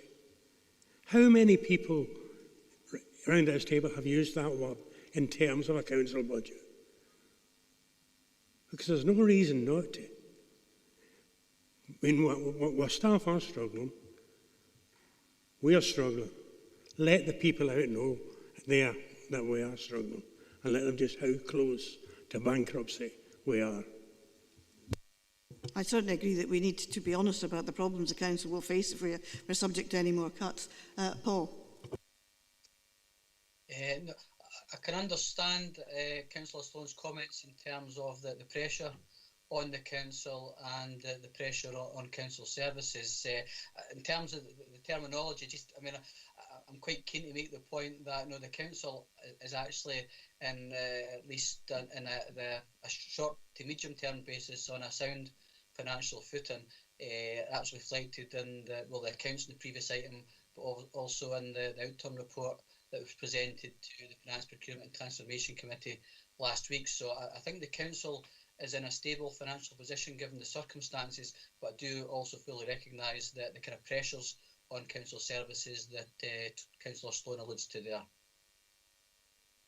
Thanks, Paul. I've got Councillor Wilson.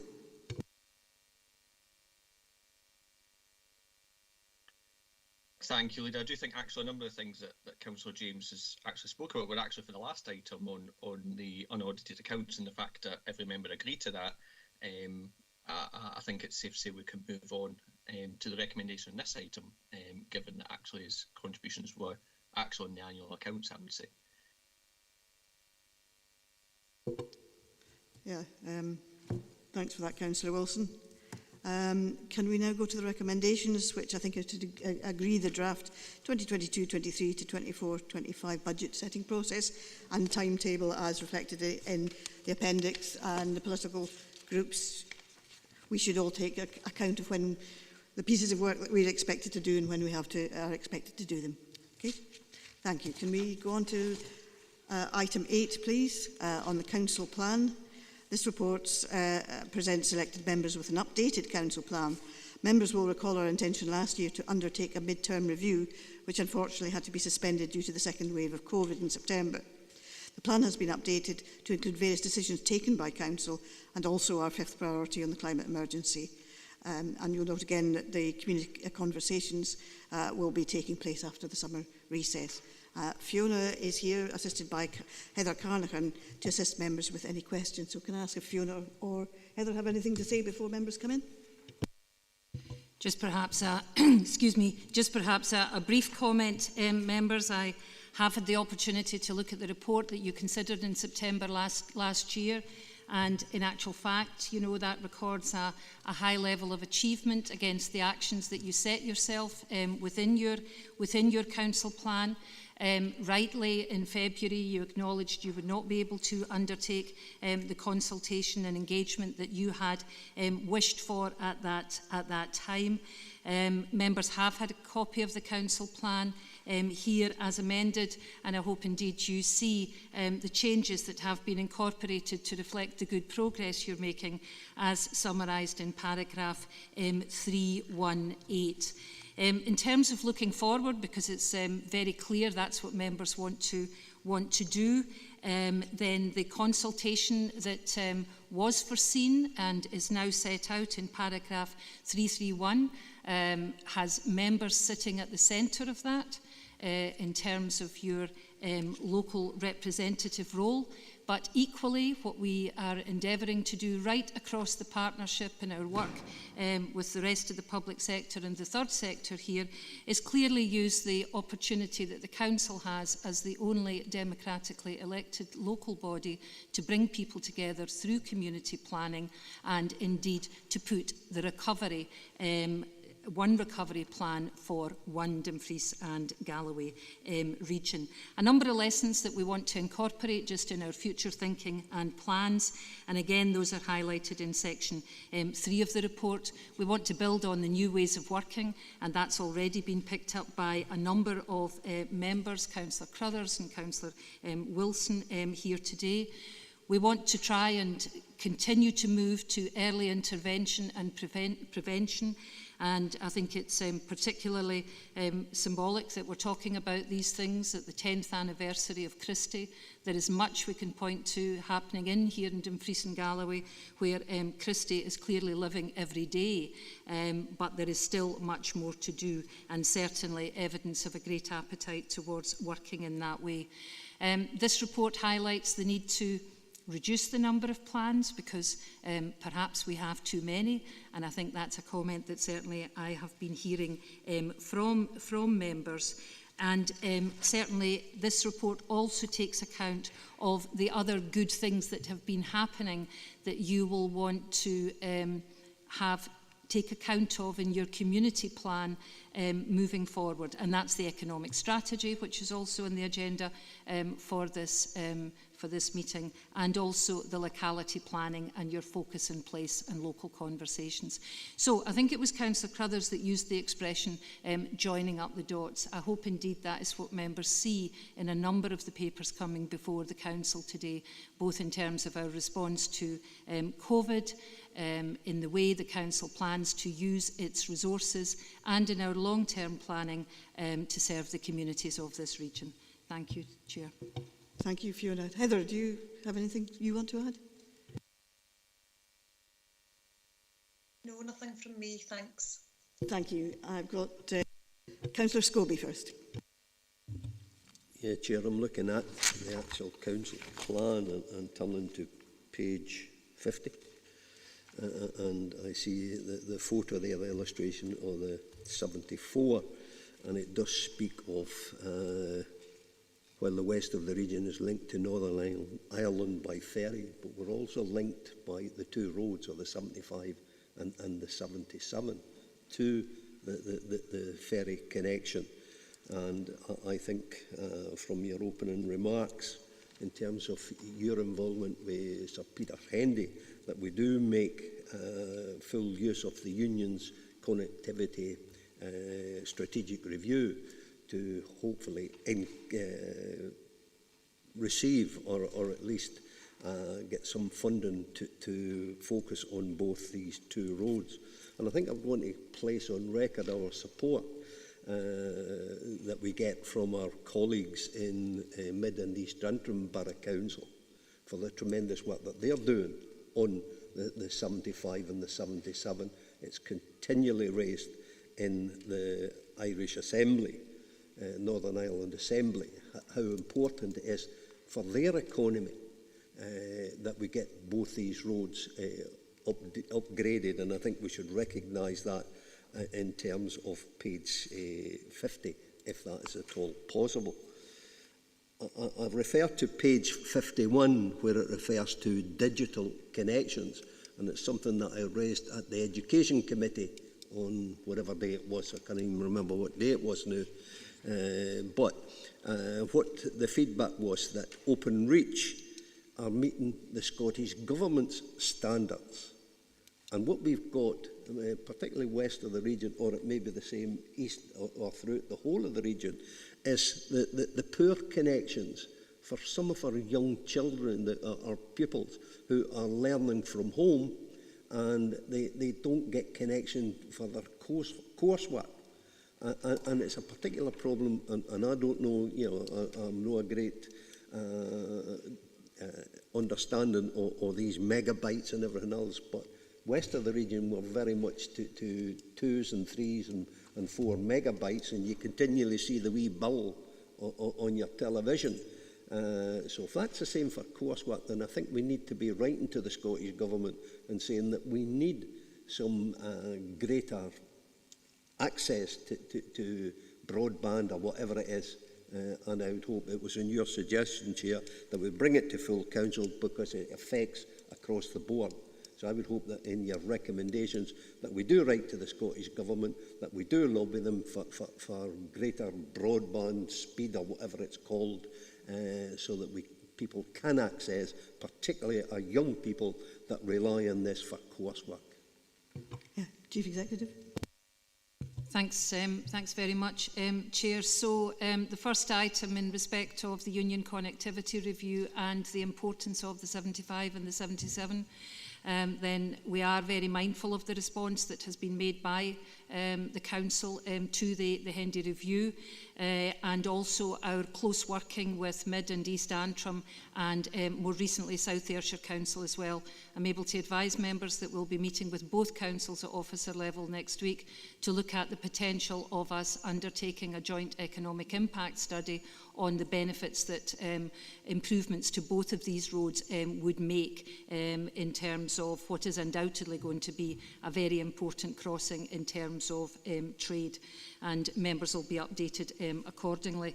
In terms of digital connections, then Clearly, in every community, we have an issue with digital exclusion. But we also have a government that's just been elected with a manifesto that says that by the end of this term, there will be no digital exclusion, there will be digital inclusion. So what we need to do here in Dumfries and Galloway is to be very clear in what the size of that gap is.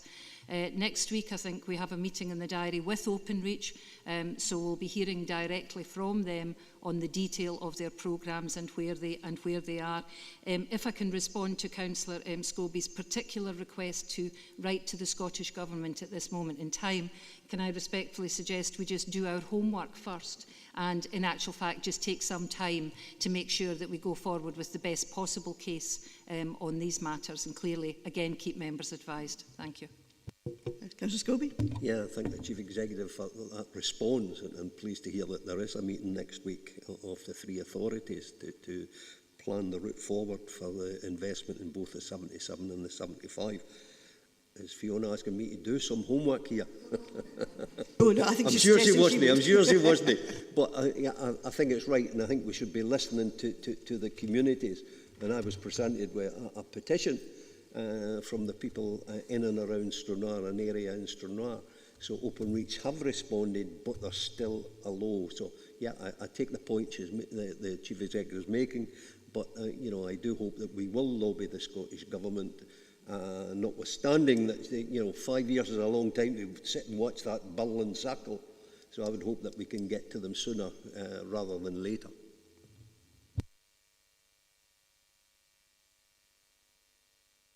Thank you. Councillor Dryburgh.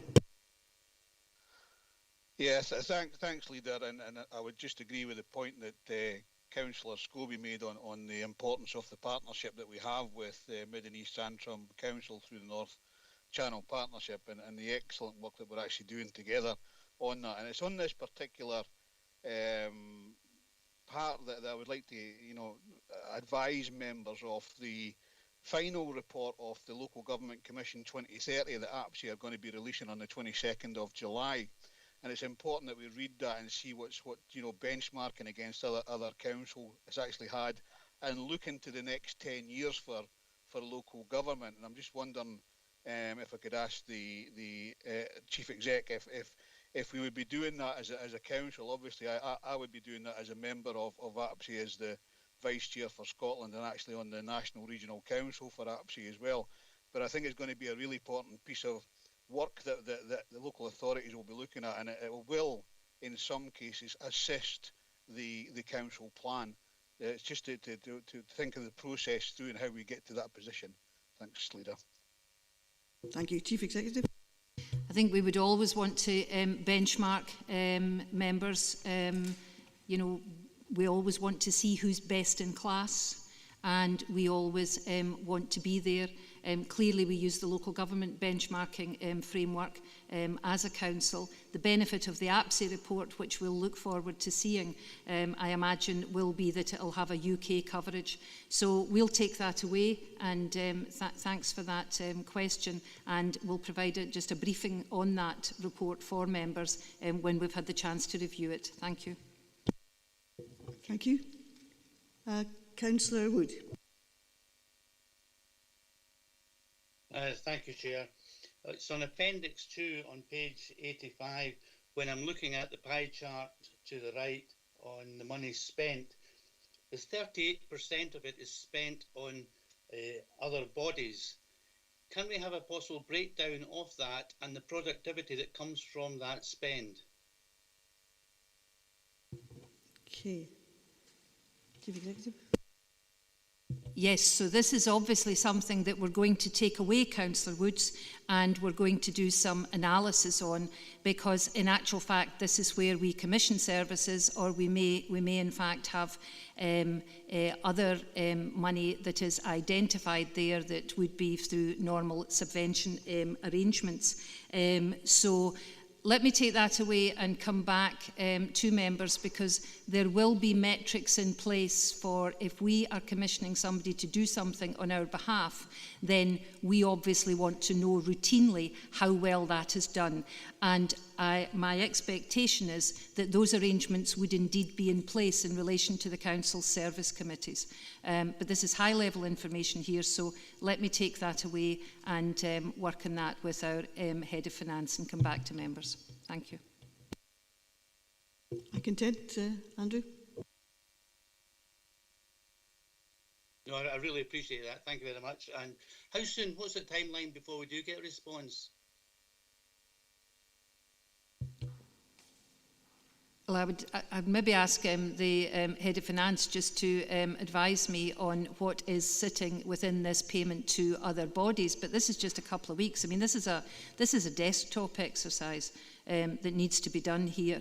You know, if the Council is commissioning others to do something in the Council's name, then the Council has in place robust arrangements to review the performance, the expectations and the performance of those who do things in our name. Thank you. Thank you. Well, before I call you in, Councillor James, as you're next on the list, can I just say to you, I may be a short, elderly female, but I do not allow people to bully me, and I also will not tolerate disrespect towards other elected members. You may now come in, Councillor James. I don't think I've disrespected any other councillor here today. I just noted that Jim McComb was allowed to ask a technical question or put a technical point forward, as was Scobie and lots of others, but I wasn't. I admire the acting chief executive's confidence in Scottish Government, who in the previous iteration announced that R100 would be completed by 2021, and now the Openreach contract is to not connect 100% by 2027. So it's unlikely that they're going to meet 100% connectivity very soon, but you know, if it was an election promise, it must happen, I suppose. This is the sort of final lap of this particular council, and I suppose a lot of us are thinking, well, what was my tiny success versus my great frustration? And my deepest regret was our failure to do anything to stem the decline in biodiversity in our area. Anybody with eyes open who goes about the countryside will see that our landscape is evolving, but not in a good way. And why is that? What happened? Don't any of us care? I'm sure some of us care. Some of us are probably only interested in widening roads. And you know, you go to planning committees and you're like struck by the sort of lack of any understanding of what nature looks like there. But there are people who do care, but they've coalesced with those who don't and thought, well, we can all bathe in the sort of in greenwash and feel good about ourselves, and we'll concentrate on carbon, which is all we've done. And you know, it'd be mathematically impossible for us to do anything about carbon, even if we wanted to, which we apparently do. But even if we killed ourselves all tomorrow, it wouldn't help at all. But we could do a lot about nature in our area. So it's a shame that we haven't. And so, Leader, do you see any hope that this might change, that we might sort of pivot away from focusing on things we can do nothing about? And, you know, because otherwise, are we just heading for a sort of landscape of Sidca, silage and shite? I don't disagree with you on biodiversity at all. In fact, I think we are refreshing the biodiversity strategy. That was a paper that came up to, I can't remember which committee, I think it might be an ENR actually that came up to, but we will be looking at it. Yeah, biodiversity is very important, but it is also climate as part of it as well, that biodiversity is threatened by the climate emergency. So they are linked. Councillor Maitland. Thank you, Leader. My question goes back to the renewal paper that we first had, and it's a very specific question in light of COVID, which is the issue of the effects on children's mental health. And I know that we have an aim to support children to be healthy and active, but I'm hearing about long waiting times for COVID, for CALMS, that's Children's and Adolescent Mental Health Services. And I just wondered, with respect to what we're proposing to do, how effective we're being in the counsellors going into schools, the access for children to schools. I would like to know whether this is continuing throughout the holidays, because I think there is an issue boiling up. And I'd like to know how we review performance with respect to access for young people to low-level mental health support. Thank you. Thanks.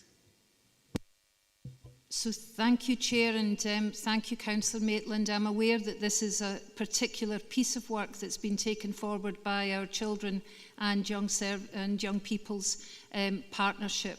And in doing that, they are seeking to identify all of the support that can be deployed and is available to support children's health and well-being. And I appreciate the focus on CAMHS, although what we would always want to do is to take early intervention and preventative action wherever that is possible. I know that members will be assured by the steps that have been taken throughout the pandemic. Then when relaxations and derogations were offered by the Scottish Government in respect of supporting children who need support, in fact this was a council that did not take those relaxations, and those children who need support have continued to get it, and at significant number across Dumfries and Galloway and across the partnership. I think what Councillor Maitland's question points to is, in many cases, not only have we not seen the last of COVID, it is still with us, but we haven't seen the full impact of the pandemic on people. And in the same report that was presented on recovery and renewal, we identified the need to be aware of the hidden harms of COVID, and this indeed will be one, so that we continue to identify where people need support, and importantly to make sure that they get it. So across the Children's Services Partnership, across our colleagues in our social work teams, these are the very areas that are being addressed and are in the sight of officers. Chair, I do notice that Lillian has just come on the screen just momentarily, and she may want to add something to what I've said. Okay. Lillian, do you want to add anything? Thank you, Leader, and thank you, Fiona, for that input. Just really to advise, through the Children's Services Executive, we are lobbying for some more additional support for the CAMHS team. We absolutely, as Councillor Maitland has articulated, do have a significant waiting list, but there's a significant waiting list across the country, and we are working with our colleagues to try and make sure that we can get those services and access to CAMHS for our young people as quickly as possible. So it's just to give that assurance that we are absolutely working towards that. Thank you. Thank you. Jane, are you content with that? Yes, I just wondered if I could be advised about whether or not this will go through the holidays. Okay. Lily? Thanks, Councillor Maitland. Yes, the group are working to make sure that we have as much support available throughout the holidays as is possible, and our colleagues from NHS, CAMHS and other mental health services are involved in the development of those services. Thank you. Thank you. Now, I would advise members I will now actually overrun my indicative timetable, and I still have Councillor Howie, Councillor Nicholson, Councillor McComb, Councillor Young, Councillor Karen Carruthers and Councillor Drysdale wanting to speak. And I would suggest that after that we go to the recommendations, because otherwise we will be here until 5 o'clock tonight. Okay, Councillor Howie. Thank you, Leader. I will keep it short. One of the priorities in keeping our communities safe was supporting the rollout of public access defibrillators. One way the Council could greatly assist is by working in partnership with local groups by acting as the conduit in purchasing these devices and thereby perhaps minimising the crippling aspects of VAT on these voluntary groups. Is that something that could be considered, please? I think we all recognise the importance of access to these facilities and the endeavours of local communities. I would want to take that away and take very close advice from the Section 95 officer on this, because the Council's position in relation to VAT is one that we have to be very vigilant of and safeguard. We'll come back with a direct response on that one. Thank you, Chair. Thank you. Councillor Nicholson. Thank you, Leader, and I'll make it short again. It's just basically a comment on, Willie came in about the superfast fibre broadband and that, and I quite agree with him. I think it's absolutely essential that it is, nobody's excluded from that. I'll actually apply for it this morning. Well, I got 2 boxes through my letterbox this morning. I'll try and figure out how to work them and put them in, because I've been excluded with, from gaining access through remote meetings and that from my home, so I've got to go elsewhere. But the whole point of that is that, even when it is rolled out and everybody has opportunity, not everybody will be able to afford that. I was paying £50, I think it was, and I'm now paying £60 a month, for this superfast fibre, see if it makes any difference or whatever, but not everybody's going to get the same chance of access to that, and I think that's particularly relevant for children and that as well. I know that education and that at the moment is doing well and do as much as they can, but again, it's giving everybody that chance through and not just exclusive to businesses or people that can't afford it. I think we're all in agreement with that. Yeah. Actually, Councillor Scobie raised this at the Education and Learning Committee, and we had a brief discussion on it, and then shortly after, the chair and I got thrown out the meeting because our internet went down. So, and we live near the centre of Dumfries, so it is still an issue all over the region. Councillor McComb. Thanks, Leader. Very briefly, page 86 makes reference to 33.5 million allocated to flood protection schemes, but yet 3.1.6 does not make any reference whatsoever. I'm seeking a reassurance there is absolutely nothing significant in this omission. Heather, maybe you can help us on that one. The financial information was the appendix that was prepared when the council plan was first produced, so we've not actually, it's not been refreshed to reflect any changes, so no, there's absolutely not anything significant or anything untoward in the difference between it not being mentioned in the first part of the report, Councillor McComb. That's fine, Heather. Thank you. In my understanding, there is a report going to communities next week on flood protection schemes. Councillor John Young. Thank you, Leader. Referring to page 45, a section on vulnerable people, can we as a council avoid using images that reinforce stereotypes? I don't like that image at all in the council's plan. I mean, it could be that the vulnerable person is the youngster being looked after by a very caring granny, but I just feel we're reinforcing stereotypes here.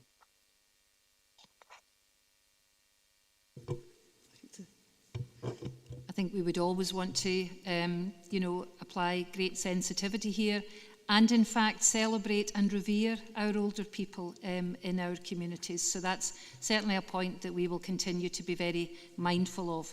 Thank you, Councillor. Councillor Karen Carruthers. Thank you, Leader. It's just on the subject of mental health. I mean, it's one of the topics that I'm extremely passionate about. I am aware that obviously, everybody has had effects one way or the other in regards to COVID and the impact that it's had. I am aware that CAMHS is under a great deal of pressure, and I think in 1 month they had 1,400 referrals, which all had to be triaged. And I think one of the issues is the fact that people can just self-refer, and I'm not sure whether that could be looked at to be managed better.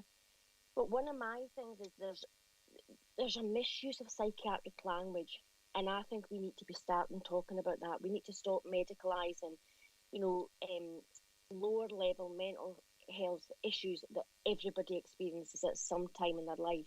And I would like to know what work is being done in our schools, not just saying there's more counsellors for children to go and talk about, but in a generic manner to say, anxiety, that's okay to have that. Stress, that is okay to have that, and normalise a lot of these feelings and empower and equip our young people to manage that, to self-manage that, and to be able to move forward into adulthood, knowing that life does have its ups and downs.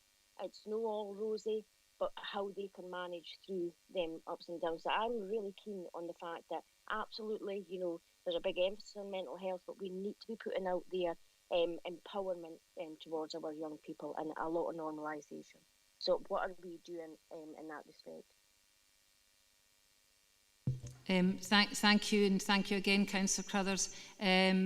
I understand this matter was discussed in some detail at the Education Committee earlier this week, and certainly I believe there is not a person in this council meeting, officer or elected member, who would not find themselves in agreement with the statements and in fact the intentions you have set out.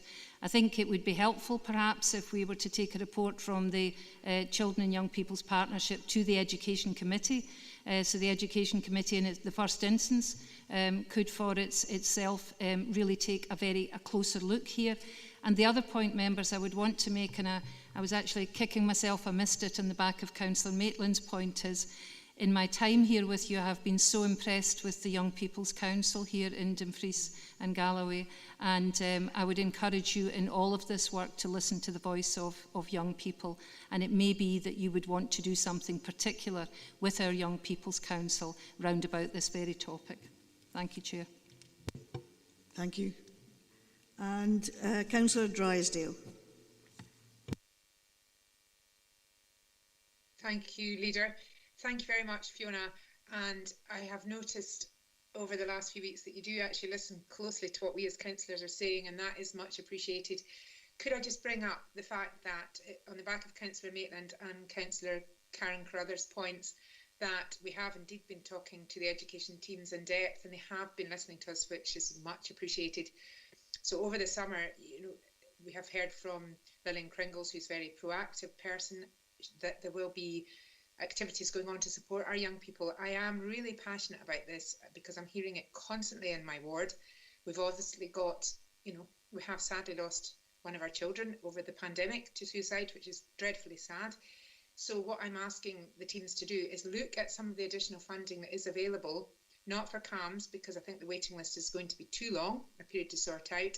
But in the meantime, we've been telling children to access the Childline free phone numbers, which is actually quite a good service, and also to look at videos and access to Headstrong. So I know that the teams have been listening to this, Fiona, and I'm Chief Exec, and I'm hoping that some of the budget may be used to use Headstrong videos, which is a simple method to get to schools and therefore not put the pressure on the pupil support teams and the early intervention officers, which of course we won't have access to that. The children will not have access to that over the summer, which is a critical period. So really, I think three of us have spoken out today and we're all quite determined that this should happen. So I would be very grateful that you could take these points on board and look at that budget for some external help alongside CAMS. Thank you, Leader. Thank you, Fiona.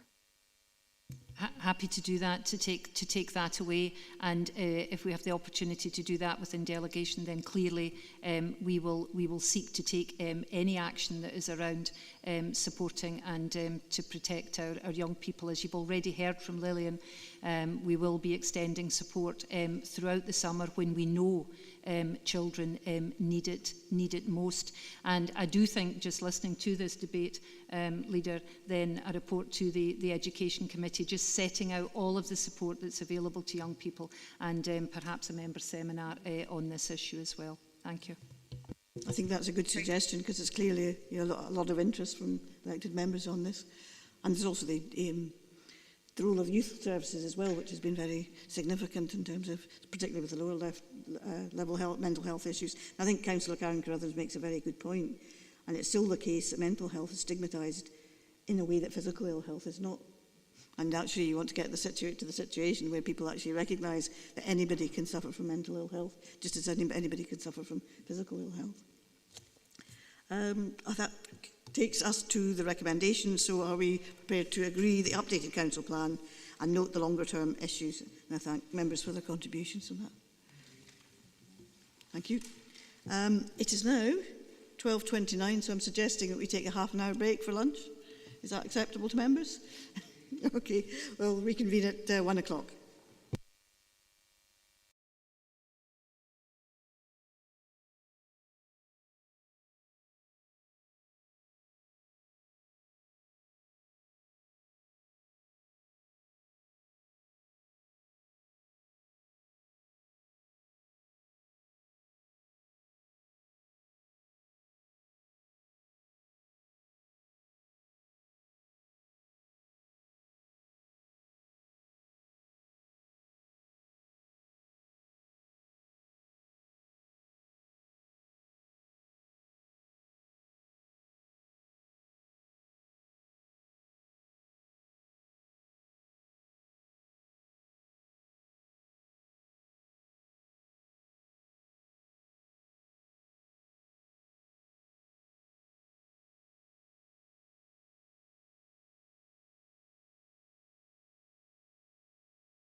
Okay, welcome back, members. We can proceed to agenda item 9, which is the Audit, Risk and Scrutiny Committee Scrutiny Review. This report presents the findings and recommendations arising from the Audit, Risk and Scrutiny Committee's Scrutiny Review on support to elected members for agreement by full council. I'm going to invite Councillor Carruthers to speak to the report, and Liz Manson and Fraser Davis will be available on Teams to assist members with any questions. Councillor Carruthers. Thank you very much, Leader. Appreciate the chance to speak to this report. So thank Liz and Fraser as well for being there as backup support for myself. So, this was a scrutiny review, going back to, I reflected back initially on this one. So, what we did in this Audit, Risk and Scrutiny Committee, what we do is we agree our scrutiny reviews in block. And this was one, so in different individuals or even groupings, whatever it may be, they put forward proposals and we agree and we take them forward. So, this was from myself in particular, so happy to lead in this one. So, I did have noticed since 2007 when I was first elected, I'd noticed the difference in level of resource and support we'd had for elected members, and that's what stimulated this one for myself. The members of the committee were fully engaged in this, with a lot of good positive workshops, a lot of different, because we did agree and disagree in different things, but it was good engagement, good debate, and I think we've came to a fair recommendation, I would say, when it comes to here. We have identified that in Scotland we've got the lowest level of support for members across all the 32 local authorities. We're sitting at number 32 from the information that we received, so it's lower than, that's not a negative comment really in any ways, but it's a recognition of that is where we are at this moment in time. So we have identified as well that there's a need for improvement, so we've got recommendations within here, and if these can be applied in the proper manner, then obviously we'll see some improvements. Paragraph 3.10 outlines these. They're quite clear and concise, precise, and they do reflect the committee's decision, its view. But there may be a couple of points. I don't know what to say much more as that at this moment in time, because there may well be questions and so on and so forth from different members. I'll make every effort to answer them, along with support for the officers if that's required. But I suppose what I've mentioned and what isn't explicit within here is how it will actually manifest, how it will come to fruition if it's agreed today. So there's a timeline. We may need to think about a timeline, indicative or otherwise, and do we have to apply a budget here or not? So the feeling of the committee was we didn't really have to apply a budget. That's not really up for discussion. We feel there's a level of resource within the council that could be reconfigured potentially, and one even option which didn't enter any level of debate was we've got a redeployment pool, and the most recent figures I've got from that is we've got 16 people sitting in that from bands 3 to 16. So we've got that redeployment pool, so that may well be a use of that resource, but we're not looking to increase any level of budget or frustration for officers when it comes to supporting the council as the members. But the timeline as well, we'll maybe come back to that through discussion. But through the scheme of delegation responsibility officers and statutory appointments, we've discussed that a number of times. So we, in the first meeting, and we've added to it since after the election in May 2017, we delegate our, as it clearly outlined, our responsibilities to officers. The delegation, we delegate that to them and our statutory appointments. Through that, we delegate to the Chief Executive, who delegates it to the Director of Communities, who delegates it to now the Head of Governance. That's a recent change. The responsibility to put that level of support in. And how do we define exactly what does that mean? So there's been different working practices in the past, but I think this is the opportunity for us to understand that. In real terms, do we need to apply a budget that's quite clear and defined? I think not. Or do we allow and empower our Head of Governance to say, okay, looking across all directorates, whether it's a redeployment pool and the different directorates, I don't know if we go into partners, fair enough, but in some cases I've seen that happening. But given that our Head of Governance, the empowering him to say, listen, you can, on our behalf, allocate that resource from these different departments as well if you feel it's right and proper, if that's the way. So we're not looking to put any potential extra resource or stress on officers, we're just looking for that extra support. Come back to paragraph 3.10, it's clearly outlined what we're looking for, what we think we need. Come back to the point made earlier, we're the lowest level of resource. Come back to 2007 to now, my reflection is it's day and night in regards to the amount of resource. We had an area manager that looked after the ward members in each area, and our Director of Communities can relate to that very well because he was one of them. It worked well, but it was an expensive resource. I have to admit that, so that was done away with. But there's other ways of coming back to that. So hopefully I'll get us back into a positive time frame. Leader, hopefully this is led by the leaders rather than the wider body of the court, so to speak. If it is, then we'll come back, we'll come in time, and if we've got to go to a vote, we'll go to a vote. But ultimately, I would like to see the recommendations being approved. And what's not explicit within there, as I've already outlined, is the timeline and the budget if it's required. The committee advocates no budget, actually empower, I think, the head of governance and assurance to make sure that he can apply that resource as and when required, as per members' needs, individually or collectively. So I would put the recommendations, I would commend the report to the full council, and hopefully we'll find a way forward with this. Thank you, Leader. Thank you, Ian. Councillor Davidson. Thank you, Leader. I welcome this report. I welcome the review. I think there is much in it that we can agree and much that we should implement. There is one specific point in recommendation R1 on which I think there is not clear agreement so far as the SNP group is concerned, that being the point on business management support for political groups, where we are not convinced that there is a pressing need for that application of resource, and I would be minded to move an amendment with that particular point in mind, but also I hope, but with an additional recommendation in terms of the broader relevance of this piece of work, because I think it is a good piece of work and it does indeed have broader relevance, and that, in my view, it is as follows. Everybody will be well aware, it has already been referenced a number of times that we are nearing the local government elections. I think there is great relevance in this work and the work that has been done in this review when it comes to in my view, critical point of widening access to elected office. In my view, there should only be two hurdles that any candidate should overcome. First, are you legally permitted to be on the ballot paper? Secondly, can you get elected? Thereafter, every member must be empowered and enabled to discharge their duties and obligations in the same way as every other member, irrespective of what their particular needs for support and assistance might be. Now, I don't recall that the question was ever posed to me in 2007, although memory is an imperfect aid, and that is a long time ago.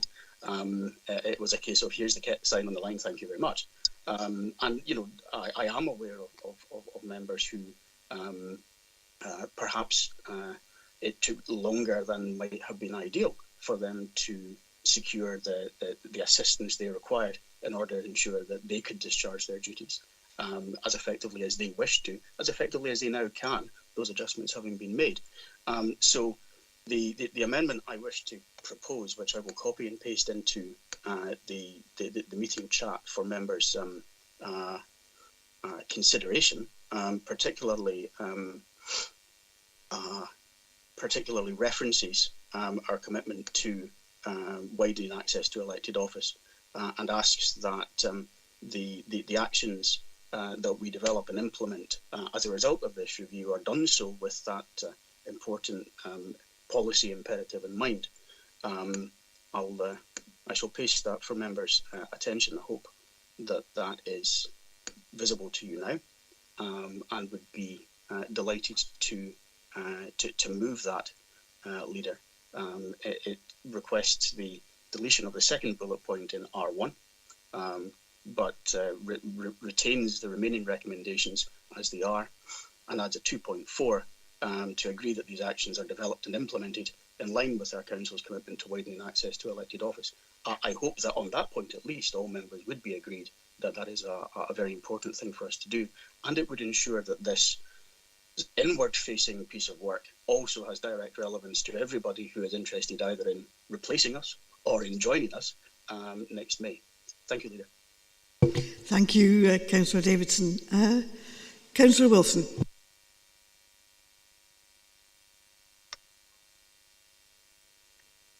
Thank you, Leader. Apologies for the delay. My laptop seems to be on a sort of 1 minute delay.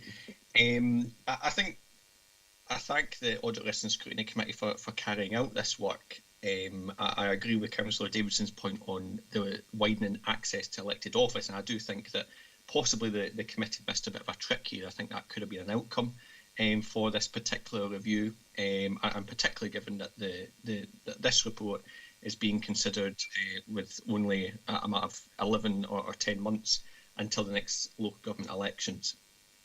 I've got a couple of questions. First of all, if you don't mind, Leader, to the report author and possibly to Councillor Carruthers. In terms of recommendation 1, I think I'm on similar lines as Councillor Davidson, or maybe not completely. But there's a number of bullet points in recommendation 1 in particular. There's to be additional proportionate business management support for senior councillors and political groups available as required, for example, diary coordination and meeting administration, and also support to members for their individual email and records management to be available to allow for effective personal organisation and records management. I would like to get an understanding of tax of what that is and what that would look like. You know, I'm one of those people, I like to know how it would work out on the ground, how would it touch and feel. And also, in line with 3.11 of the report, there is an assessment that that resources would be able to come from existing budgets. I struggle to see how that would happen. I know that Councillor Carruthers referred to empowering or delegating to the head of governance and assurance to pull resources from across the council. As far as I'm concerned, that would actually be more of a member decision rather than for the head of governance and assurance. But I'd be keen to get a further assessment. And thirdly and finally, in terms of questions, Councillor Carruthers said that we were at the sort of 32 of 32, I think he put it as, in terms of the support for elected members from the council in terms of a league table of local authorities. And I don't see any evidence of that in this report, and I'll be quite grateful if there is evidence that could be made available. Thanks, Councillor Carruthers. I know Liz will want to touch on this, but that evidence was given us in confidence, and so I suppose Liz will expand on that, Adam, from that point of view. So obviously this is a public meeting, so it can't be shared here. Well, thank you. Through you, Leader, happy to pick up a number of the points that have been raised. So the concept, both in recommendation 1 and in recommendation 4, for a statement of entitlement, it was in recognition that it's simply to set out what services that councillors can access, and importantly how and where they access them. So while members already do have some admin clerical support and ICT support, we don't have that written down anywhere in a very clear document. So that it was as simple as that there was no proposal from the committee that there was additional demand. And I think at this point it is important just to highlight that the expectations and the requirements of our councillors are indeed extremely modest, and that you are all very self-sufficient. So the point was about codifying this effectively so that it's clearer for councillors, and that was partly to help existing councillors be as effective and as efficient as you can be. But touching on the point that Councillor Davidson made, which is about being clear for future members so that there are no barriers on that basis for elected members. And another important element that came up in the discussion with the committee was about any member who has a reasonable adjustment requirement, perhaps because of a disability, that would be set out in that statement of entitlement. So it was simply just to make that clearer for elected members. And that's both in terms of admin clerical support and ICT support, and focused on their council business, their council role. With regard to the benchmarking that we did, we wrote to all other 31 Scottish councils. We received responses back from 24 of them, and they're certainly very interested in this work because it is a mixed practice across the other councils. So the majority of them do actually have dedicated admin clerical support or even research support for individually elected members, for senior councillors, and also in some cases for political groups. So we looked at that at the October seminar and looked at that in detail. So what the body of the committee's report references is that we did benchmarking, and it gives you some of the headlines from that detailed analysis that the committee looked at in October. So I hope that's helpful clarification of these points for you. Thank you. Thanks. I'm going to ask Councillor Davidson and Councillor Wilson if they want to come back on those responses at all. Could I come back? Yeah, Councillor Wilson. I don't think I quite got an answer there as to actually what this would look. You know, I'm very much, as I said, I like to know how things would look, how they would touch and feel. I don't think I quite got an answer to that from either Liz or Ian, but I think something that Liz did say was that there was certainly no further demand, or was to those effect. Apologies if I haven't got the exact quote there from Liz, which tells me that actually there isn't any need for any further resources to be put in there. I think that actually, if we were to go with recommendation 1 as it is in the papers on page 106, actually would require a further budget allocation in due course. I think on that respect, I do think that the final bullet point in terms of support to members for their individual email and records management to be available to allow for effective personal organisation and records management could probably be encapsulated in with the first bullet point. I think if indeed that support is available, it would be captured in a statement to individual members, and be quite keen to know if Councillor Davidson would be up for removing that final bullet point from his proposal. And I think I would agree with Councillor Davidson's proposal if he would consider removing that bullet point.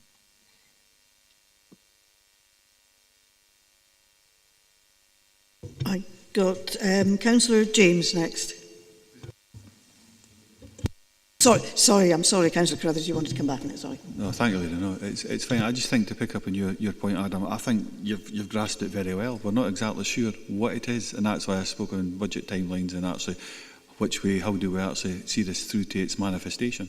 Do we delegate through the head of governance, or do we set a budget against this? That stuff really has still to be bottomed out, and it's part of the discussion. So if these are agreed today, obviously we'd have to see some kind of report coming back.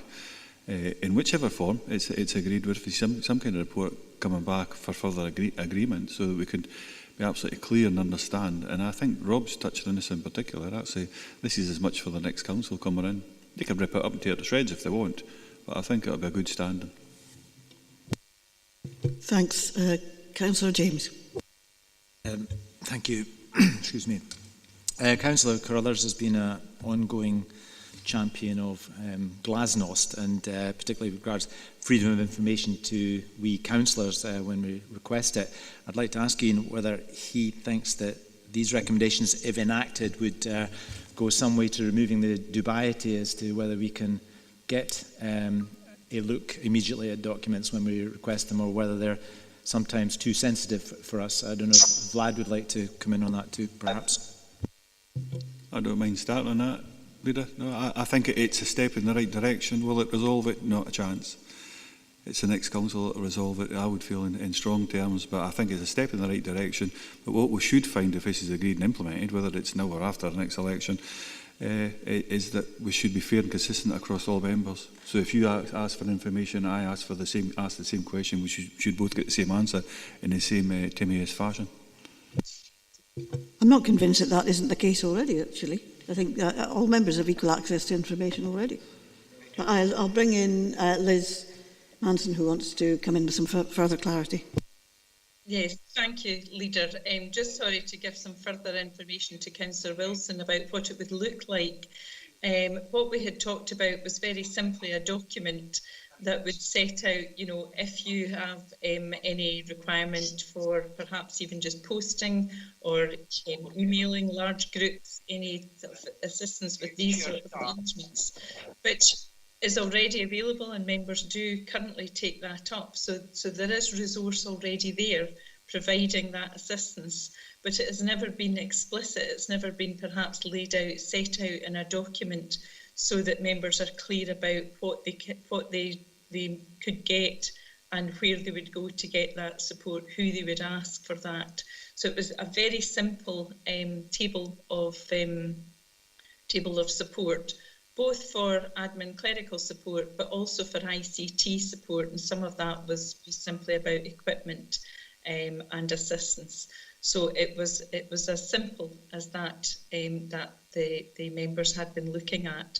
And I think just to clarify also that because that support is already there, and indeed senior councillors' support is also already there, it tends to be built in alongside directors' PAs. And so there is no additional requirement, there's no additional needs or requests from elected members. It's simply making that clearer about where to access and what kind of support is available. Thank you. Thank you, Vlad. You wanted to come in? Yes, thank you, Leader. Yeah, a couple of points within the report in 3.11 it points out that any recommendations requiring member decisions would be brought back to the relevant service committee, so it's important to point that out, and that would include any resource implications that we establish that might be required in taking this forward. This will also form part and parcel of the admin review that we're carrying out, so that it's important to establish within the recommendations in R1 that statement of individual members' entitlement will flow within that and what capacity we've got to deliver on that. But it is important to point out that if there are any resource implications, that needs to come back. In terms of the point about the political groups, just to clarify from a legal perspective, that the council will normally provide facilities, and this is coming from the Code of Conduct, to assist councillors in carrying out their duties as councillors or as holders of a particular office within the council, where the council recognises any party political groups. Assistance to such groups is appropriate in relation to council matters, but must not extend to political parties more generally. So that there is a caveat to that particular support that I just want to point out to members. Thanks. Councillor James.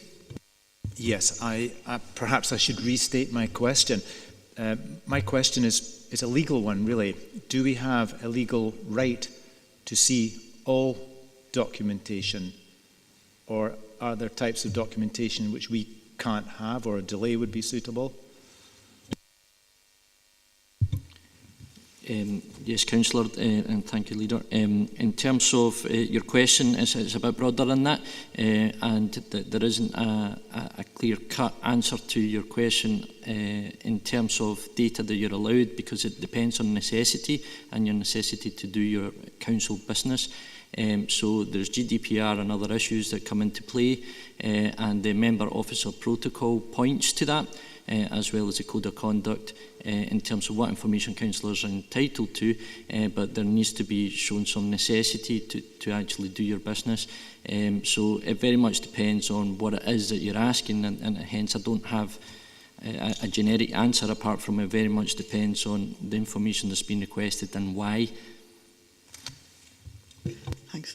Councillor Hagman. Thank you, Leader, and thank you, Liz, for bringing this forward. I sit in audit risk and scrutiny, so I've had the opportunity to look at this already. But I just wanted to come in on the points made by Councillor Davidson. Obviously, he's put forward a motion there with an additional recommendation, which I would just like to publicly support. I don't think it's been officially seconded, so I'm happy to second that motion by Councillor Davidson, but it's specifically in reference to widening the access.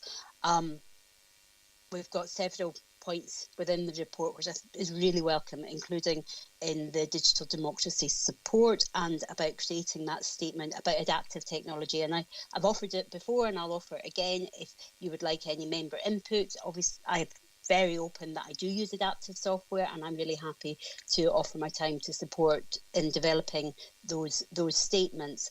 I just also wanted to clarify that as a local authority we will be advertising for the elections, that there is support via Inclusion Scotland for access to elected office, but also to just put a point out there that COSLA and also the Improvement Service are working hard to increase the accessibility of elected office. So it's really important. There's the challenging barriers to elected office, and as I say, Improvement Service And just finally, there's 29% of councillors across Scotland are women when at the last election. I would dearly like to see that number improve, especially here in D&G. So I think it's important that we have some clear recommendations, some structures that people will feel confident to come forward. So I'm happy to support Councillor Davidson in this. Thank you. Right, thanks. Now that there has been a motion proposed and seconded, I presume that we're now in the point where we're actually having a debate around a motion. I think there may be others to speak. Oh yes, there are others to speak, but there are standing orders. If we're now going into discussion of a motion and amendments, there's actually the standing orders which apply to the discussion of motions and amendments. And obviously there's been a motion proposed by Councillor Davidson and Councillor Hagman, and Councillor Carruthers, do you want to propose an amendment to it? No, I'm happy with the proposal that's been put forward, but just I haven't seen it. I've only heard it. So I haven't got access to the information. Right, if it was on the yes, screen, I could maybe right, see okay, it. I haven't seen it. Right, okay. I'll call in Councillor Thompson, who's wanted to come in now. Thanks, Leader. Yeah, it was just a quick question on outside bodies. Obviously, elected members have had a great interest in how we keep our outside bodies updated, and I don't just mean the likes of West Strands or the IGB, but also all the trusts and local groups that we are often appointed to, often without knowing why or what we're meant to be doing when we get there. So I think we've had this now repackaged into this scrutiny work stream, if you like. So could I get another reassurance when this work will actually get carried out? Because it would be good to go into the next council knowing what outside bodies were for the new elected members who might have to take up a place on one of them. So it's really just to get that assurance. Thank you. Okay, Vlad. Thank you, Leader. Yes, a good question, and we are in the process of doing that piece of work, which was slightly delayed as a result of COVID. However, I would hope that we'd have the full assessment of the outside bodies project by the end of this year, which would mean that it would flow nicely into the next new council. Thank you. Councillor Maitland.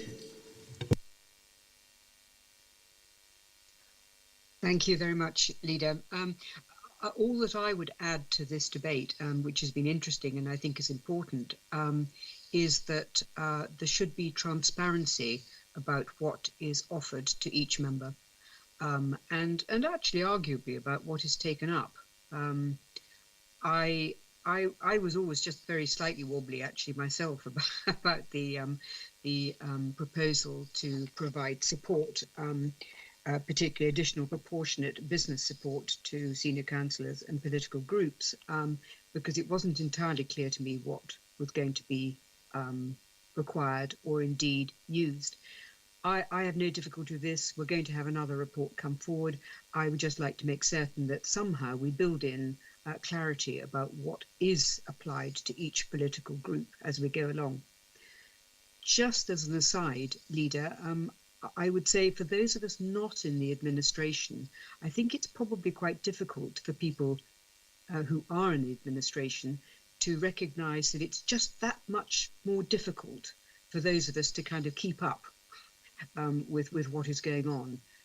Just that's inevitably the way it works with an administration working closely with senior officers and with all the admin assistance that goes with it. So I just leave that with members in members' minds. Thank you. I'd just like to assure you, Councillor Maitland, Councillor Davidson and I have somebody who helps with our diary. If people want to meet with both of us, that she can look at it and knows when we're both going to be available. But that's the only assistance. I don't have assistance with emails.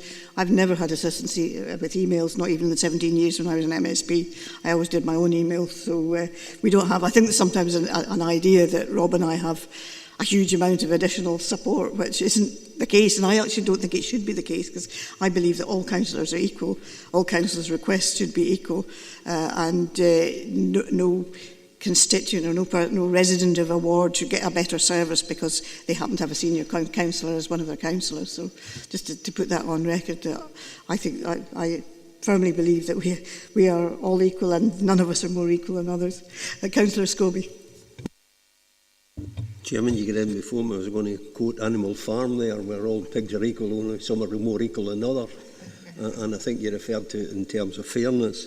And I didn't think this was a contentious report and that it would go through in the recommendation, but it seems that we're going to be dividing on political lines on this as to what individual councillors or indeed political groups got by way of service. Just touching on member services, and I have raised this in the past with Derek. Sometimes I feel I'm imposing on departments to ask them to either send out mail or to keep constituents up to speed with what I'm doing for them when they do get in touch, because it's even more difficult when so many are working from home just now as to where do we get that member service.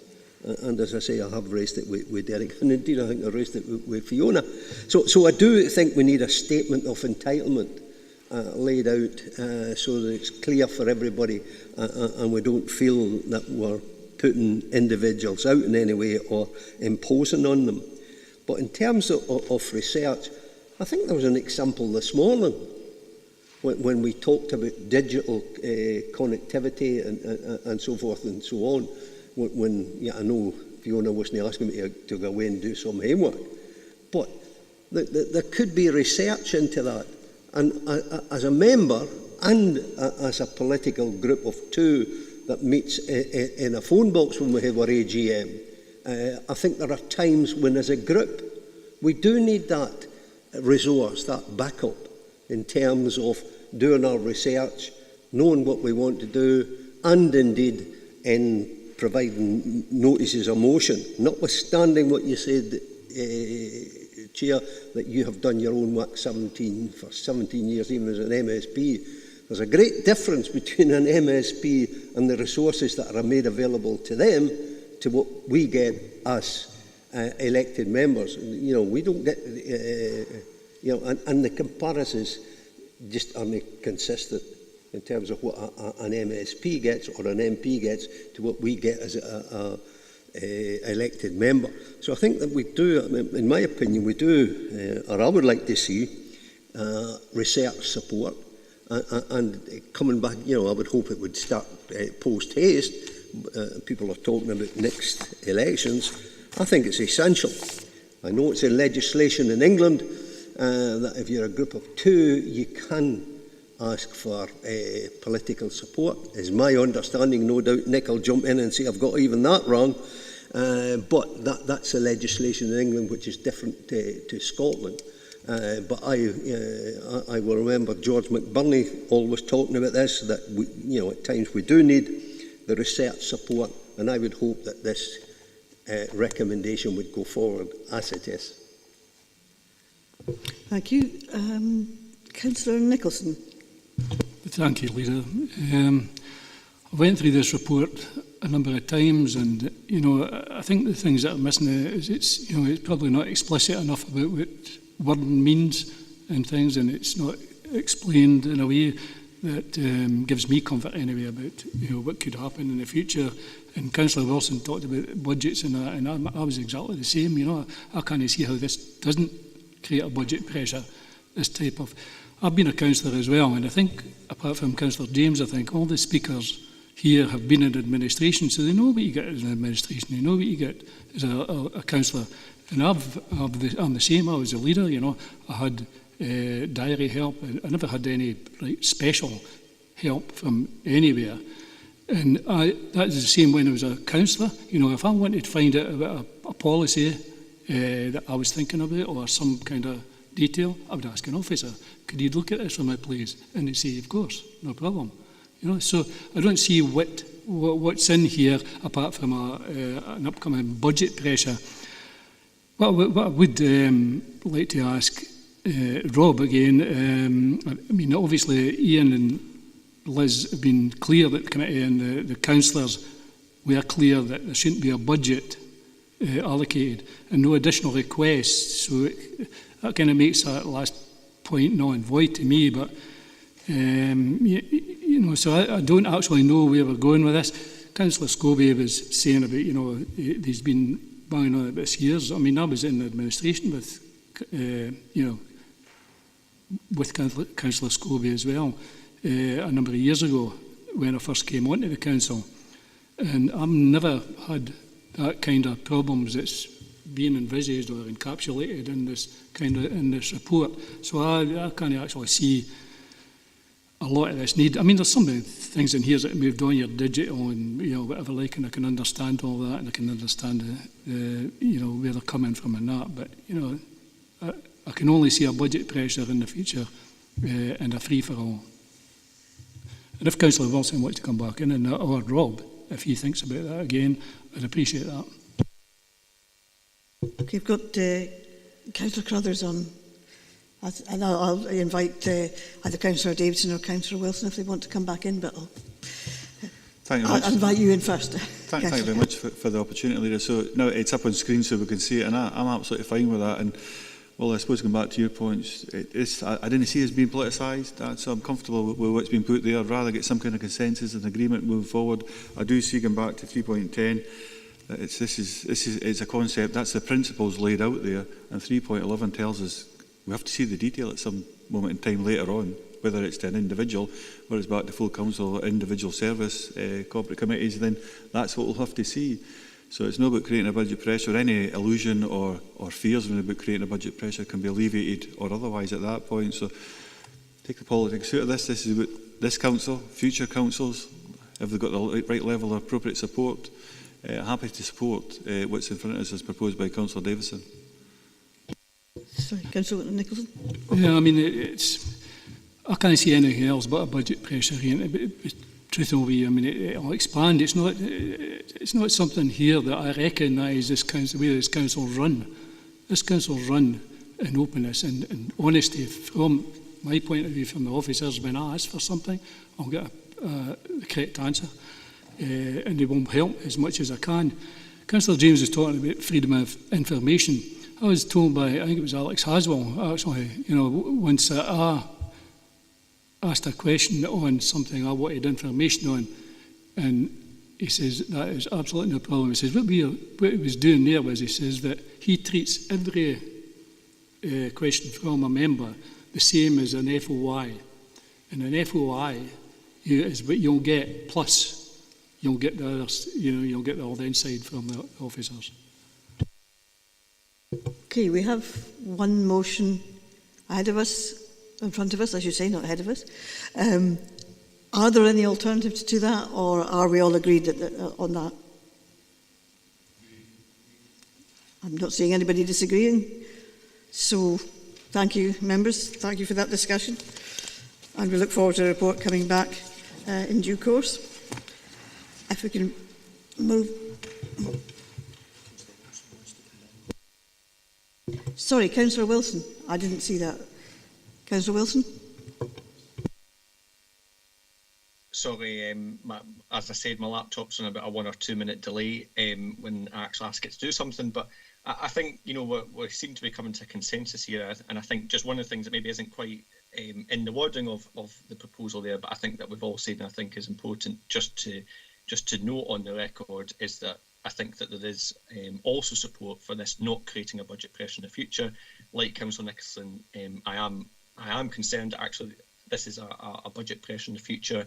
I do think that last bullet point in recommendation 1 could lead to a budget pressure depending on what way it goes in the future. But I think as long as we are all on the same page that this shouldn't be an additional budget pressure, it shouldn't require any allocation of a budget in the future, then you know, we can proceed with the motion, with the proposal that's been put down there. Thanks, Councillor Wilson. Good. And I think everybody is agreed that there shouldn't be a budget pressure. I think that there is agreement across the table that it shouldn't incur any further resource. Sorry. Yes, I think that needs to be minuted. That's the view of council. Yeah, absolutely, and as I pointed out, Leader, earlier on, in terms of that 310, the implementation of it will be all important, and if there are budget pressures, then obviously taking on board what's been decided today, that will require a decision at that point in time. Thank you. Agenda item 10 is the establishment of a Dumfries and Galloway local licensing forum, and a report by the Head of Governance and Assurance. The purpose of this report is for members to consider and agree arrangements for the establishment of a local licensing forum for our region. So Vlad and Liz are available to assist members with any questions. Do either of you want to add anything before? No. Okay, Councillor Carruthers. Sorry, I should have asked that. I should have. Okay, just take it, hoping that I'm first in, Leader, I have to set aside if I'm not. I move recommendation 2.1 that we do agree, and 2.2, somebody from administration. Yes, happy to second that. I'm just surprised it's taken so long to do this. I think the only thing, although, however, is that we have we have to consider the elected member representation. So it's whether we want one elected member or whether we want an elected member from each of the boards. Sorry, Councillor Driver. Thanks very much, Chair, and being the convener of the 4 licensing boards when we meet occasionally, it's this one I've read through, and obviously I agree 2.1, and looking at considering elected member representations, I think there are certain differences in each of the 4 boards across Dumfries and Galloway. And it might be easier under 2.2 on the elected member representation that for consistency and insurance that the 4 board conveners be part of the forum, or is that something that can't be done? I'm just because at the end of the day, the licensing forum could have words with the conveners while they're in actual attendance, rather than having to come to different boards and things like that. Liz? Yes, that would be perfectly in order for us to have 4 elected members. I mean, you'll see in 3.8.2 that there are differences of opinion across Scotland about whether or not it's a positive help to have board members there. In some cases, it seemed to be a conflict of interest because the licensing forum gives advice to the licensing board. But colleagues have taken advice, and the guidance is unclear, and as you may know from other licensing forums across Scotland, there is mixed practice. So at the moment, certainly that would be a perfectly acceptable proposal. Vlad. Thank you, Leader. Yeah, just to back what Liz has just said, that ultimately it is an acceptable position. I think the question for members is, bearing in mind it's meant to be an independent body that recommends things to the board, whether they wish to have that representation, but ultimately it's a member's decision. Okay, Councillor Davidson. Thank you, Leader. I am supportive of Councillor Driver's suggestion. The boards do have different policies. The stewardship will be fairly substantially different in some regards, for example, to Nistdale. So I think that there would be merit in having the geographical spread. Whether or not that's the board chairs, that might potentially be a matter for the board, or potentially it's a matter for us here. But I think having 4 might be more reflective of the composition of the way in which we do licensing across the region. Thank you, Leader. Thank you. Councillor Maitland. I've just withdrawn. I agree with Councillors Davidson and Driver. Thank you. Councillor Hislop. Chair, I take a slightly different view. If you're actually sitting in the licensing forum giving advice to the board, are you then predetermining any issues that come in front of the board? That would be the worry with me, that if we're asked to look at licensing hours, is that from a perspective of a balanced view, or is it what you hear at the forum? You might bring that back as if you're in a convener's role. However, it might be better to look at other options. One of the big things that we have is health related to alcohol licensing. Maybe someone from the IJB might be an option if we could look at 4 members. I think there's 5 in the IJB. Maybe 4 of those could do a geographical split. Maybe somebody from social work, if that was something. Someone who could add to the experience. rather than maybe be seen as coming from an area and having their view influenced going into a meeting, which I think is quite quasi-judicial, they call it. So I'll ask Vlad to answer that one, but can I just say in 3.8.1, it does say persons having functions relating to health, education or social work, one representative would be invited from each of Education, Skills Learning Directorate, Dumfries and Galloway Council, NHS Public Health, Dumfries and Galloway College and Social Work Services. So, I mean, there are actually quite a wide range of people who would be invited to serve on it, who aren't just from the licensing trade. But Vlad, maybe you could answer the point about possible conflict of interest. Yeah, I think it would be like any other outside body that members sit on in terms of managing that conflict of interest where you can see it, and ultimately any policies, unlikely to be that cases will be discussed at these things, but if there are any policies or strategies that have been put forward, again, yeah, absolutely the predetermination of these is important. And of course, if any particular cases are discussed, there would be a conflict of interest if they sit on the licensing board. Okay, Ian. Thank you, Leader. I think there's a reasonable point being made by Iva, and Vlad touched on it as in regards to not so much a conflict of interest, but actually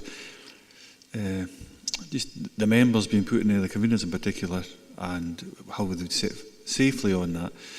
Would it not be better, because it talks about once this group's established, the forum's established, they'll have a constitution, so on and so forth, would it not be better to put it to them at that point and say, listen, now you're formed, do you feel it's appropriate, and would you like board members from each individual board, one or otherwise, to come in and advise or even just to have discussions or be a member of the actual group, the forum?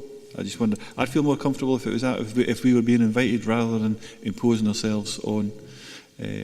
Comfortable with whatever decision we make, but I just think we should be getting invited. Okay, Liz, do you want to come back on that at all? Yes, we certainly could invite the new forum to have a view on it, but the decision rests with the council to actually make the appointment. So we would need to come back to, we'd need to have a meeting of the forum and then come back to full council. We had planned for the first meeting of the forum to be in September, which would actually have been before the next meeting of full council, but that is something we could do. It would probably be neater if we were able to decide it today, but it could be something that we did in the longer term if members so decided that today. Thank you. Councillor Nicholson. Thank you, Leader. I don't see any problem with actually doing it. It's like everything else in the council. I mean, we do that on a daily basis, and we do it in planning, for example. You know, maybe Ian might be on one committee or doing something else, or he might have declare an interest in something. Every individual councillor has that responsibility to what he's doing. So there's nothing different for here. You know, he will make a choice, whoever it is, or she is, that to declare an interest or not in certain issues, or so I don't see what all the kerfuffle's about. Thanks, Councillor Hagman. Thank you, Leader. Yeah, it's just a very small point I've got on this one. I was sat in a community council meeting last week, 2 weeks ago, and they were having their AGM, and one of the appointments that they were appointing was a member for the local licensing forum. Now, they said, we've got this on our list, we don't really know what it means. I think we had one years ago, but we've never been told otherwise, and we're not very sure. Obviously, we're now discussing it here, and I note in 3.4 it makes reference to going back to 2007 when there were reports going to area committee. My request is simply, once we establish the way going forward with this, can we possibly contact community councils just to make them aware that where in the past they may have offered a position to a community councillor, this is the way that we're working going forward. So it's just for a bit of housekeeping, please. Thank you. See Liz nodding there. Yes, we've reflected that in 3.5 that the passage of time, we do have a list of all the people who were on previous local forums, and we do indeed plan to contact them as a courtesy to let them know about the arrangements. Thank you. And Councillor Ferguson. Thanks very much, Leader. Good afternoon, Liz. I'm looking here at the proposals, obviously 3.7, and I can understand why people would suggest some extra people being on it. But the one thing I'd just like to draw members' attention to here is that the Alcohol and Drugs Partnership takes its strategic direction from the IJB. So I would suggest that when you get the bullet points at 3.8.1, it should be from somebody from the NHS or the Health and Social Care Partnership, as opposed to being so specific in there, because the local implementation of the directions are given to the two chief executives, as you know, and that goes back to the partnership. So it's just a wee technical point I'd like people to consider before we make a final decision. Okay, Liz, do you have any comment on that? Yes, certainly. We could add in the Integration Joint Board as inviting them to appoint a representative to the body. Thanks. And I've got Councillor Driver. Yeah, thanks very much, Leader. Just reflecting back on what's been said, and there is the potential for conveners not to be in the forum. But I do still think there's a place for 4 members, one from each area, in the particular licensing forum in this case, and I would put that forward as a motion, Chair. Is there any disagreement from the proposal? It should be one from each licensing board, not necessarily the convener, but one member from each licensing board. Everybody happy with that? Okay, thanks very much. Thank you. I think we have considered the elected, we have agreed the establishment, and we've considered elected member representation being one from each board. Okay. Agenda item 11, a committee arrangements, the appointment of the chair of the ad hoc waste collection, treatment and disposal subcommittee. At its meeting of 6th of April 2021, Communities Committee agreed to the establishment of an ad hoc waste collection, treatment and disposal subcommittee. The ad hoc waste collection, treatment disposal subcommittee is a subcommittee of the Communities Committee, so all the members are members of the Communities Committee. And Nick is here to assist members with any questions, so just invite any questions or points or nominations from the floor. I've got Andy Ferguson to speak. Thanks very much, Leader. At the first iteration of this subcommittee, I nominate the Vice Chair, Councillor John Martin, to chair on that occasion, and I'd be very happy to do so again. So we have a nomination of... That's all I need to say, yeah. Is that agreed that Councillor Martin become the chair of the subcommittee? Great, thank you.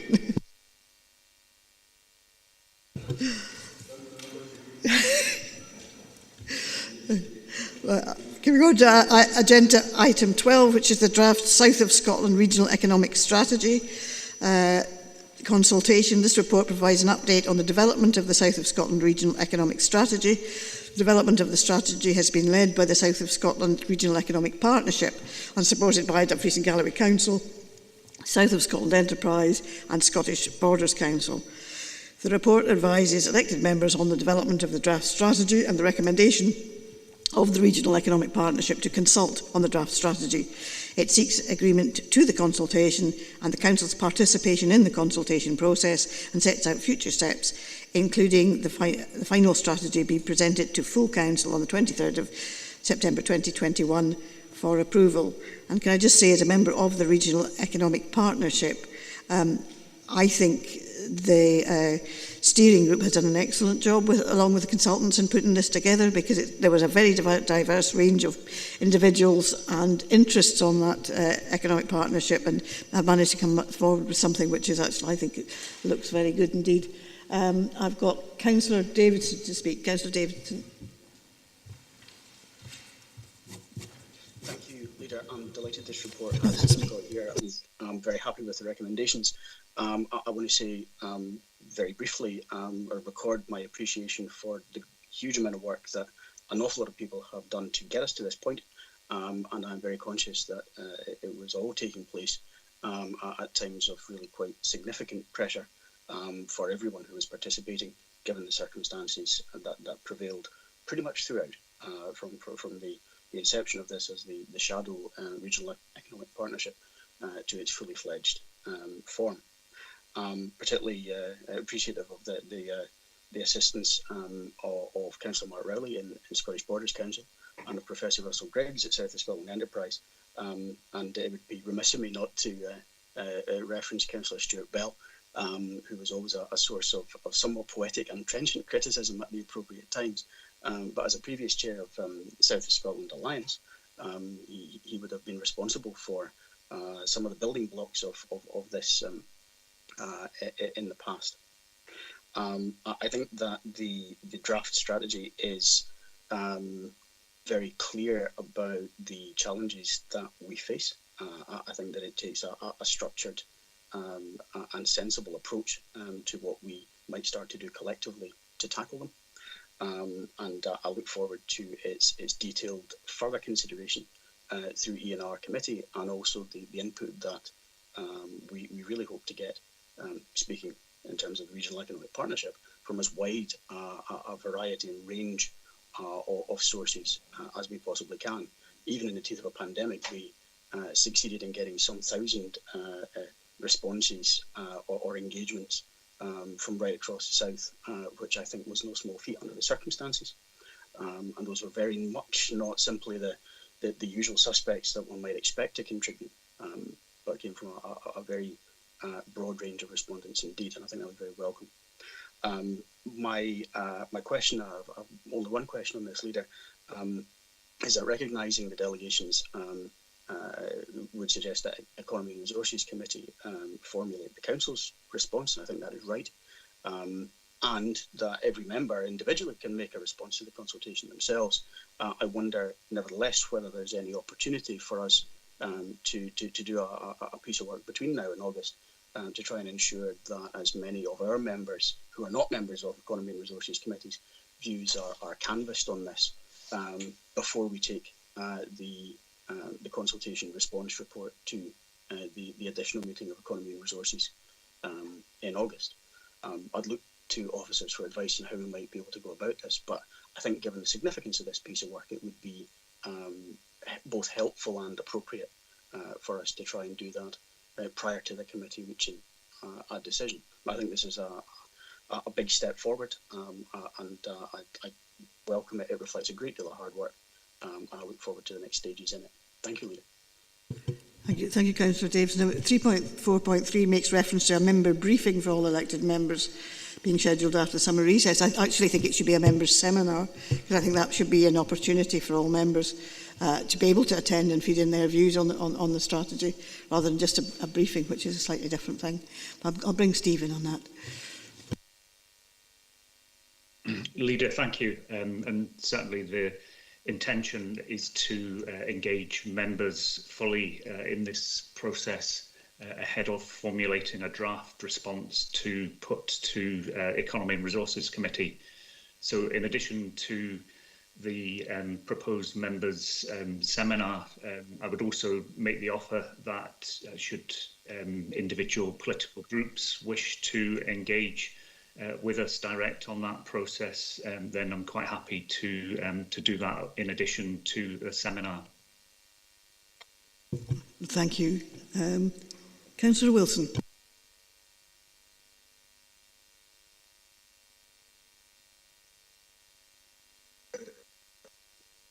Thanks, Leader.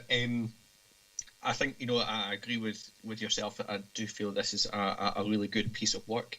Particularly welcoming theme 5 on the green sustainable economy, which, and I'm aware that the South Scotland Enterprise Agency have sort of set up a specific directorate, which would probably work on quite a lot of the work associated with that theme. I appreciate what has just been said about the consultation response. I think just in case I can't attend that seminar, and because I'm not a member of the Economy and Resources Committee, I think there's only sort of two points I'd be quite keen for the Council to raise. First of all is on the opportunities. I appreciate Councillor Davidson said in his remarks that there was a sort of appreciation of the challenges that the region faces, and I think that given where we are now, the challenges were very, very important to emphasise in terms of lobbying for the South Scotland Enterprise Agency. But I think that we also need to play as particular attention to the opportunities that are now here. And I just wonder, in particular, the opportunities section is maybe an opportunity to sort of reformat that away from the bullet points to a table, similar to what they've done with the challenges, which I think is quite effective. And similarly, I think that at the end, there's only 2 paragraphs on measuring progress, but I do think it would be very good for the Regional Economic Partnership to maybe identify some sort of key intelligence that they will be monitoring over this. You know, there's already a significant amount of economic data available in terms of unemployment, those claiming out of work benefits, average salaries in the region, and I'm sure these are some of the things that I think all of us have raised in the process of trying to secure the enterprise agency, and certainly something that we would want to keep an eye on to make sure that this strategy is successful. I think just one other question, if you don't mind, would be just to understand the link between this strategy and some of the legal obligations that the enterprise agency have. I understand that once this strategy is in place, the enterprise agency will be completing or sort of pulling together their first action plan, which they're required to by the legislation. And the legislation did stipulate that they would have to consult with both local authorities.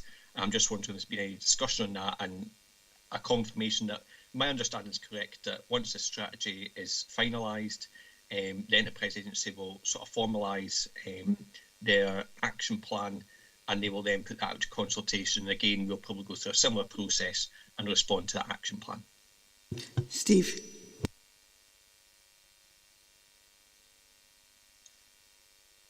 Yes, thank you, Leader. Just responding to the last point there first, that's certainly our understanding, is that the strategy would inform the development of the South of Scotland Enterprise Action Plan, which, as was said, there is a formal requirement and would be subject to further consultation. Just picking up one or two of the other points there that Councillor Wilson made, in terms of the kind of tracking of key indicators, there has been a fair amount of background work carried out on this to date, and alongside the draft strategy, it's also intended to publish 5 technical papers, one of which covers the development of what's called an inclusive growth baseline, which highlights the key indicators that the REP would be measuring progress against and establishing the baseline for those. In terms of the other comments, it's maybe worth highlighting that the public consultation, which will start at the end of next week, very much encourages individual as well as organisational responses, and certainly members would be free to submit responses directly to that consultation in addition to the Council's formal response. Thanks, Chair. Thank you. Councillor Scobie. Thank you, Chair, and yes, it is a good document, and I commend the work that's Rob outlined in terms, not only him, I'm sure a lot more, in producing this document. I'm looking at it, Chair, and I'm looking at it as to what connects us, and there is fleeting reference at various times on page 143, our strong cultural and historical identities built on our particular sense of place and community experience across the south of Scotland, and again on 146, our strategic location spanning the English border and Irish North Sea coastlines. And I think it's again on 161.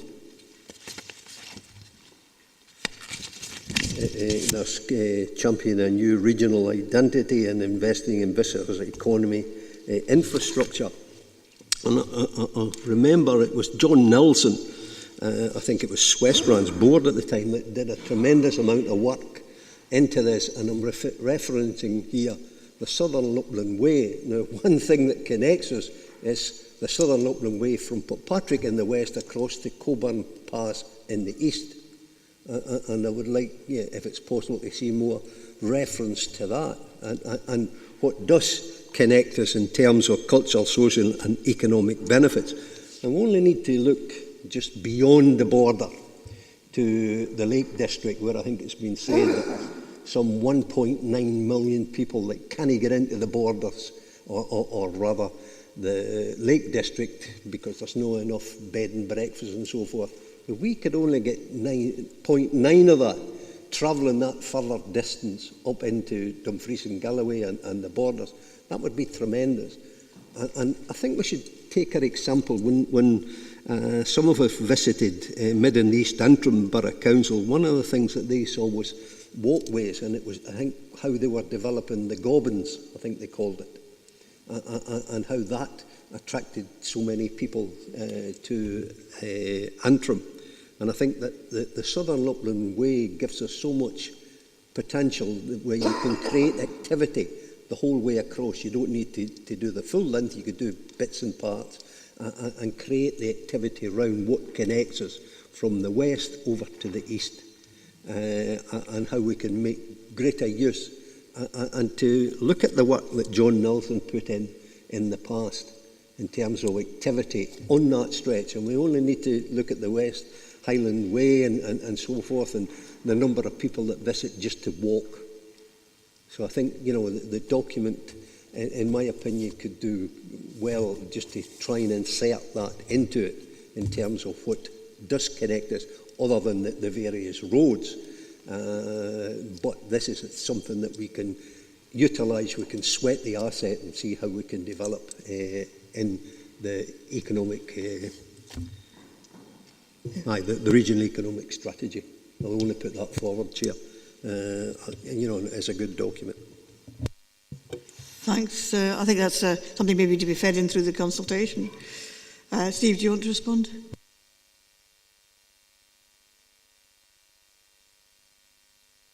Leader, as you say, these points can be fed into and reflected in our consultation response. So hopefully we can consider them, and a lot of others in some detail at the proposed members' seminar.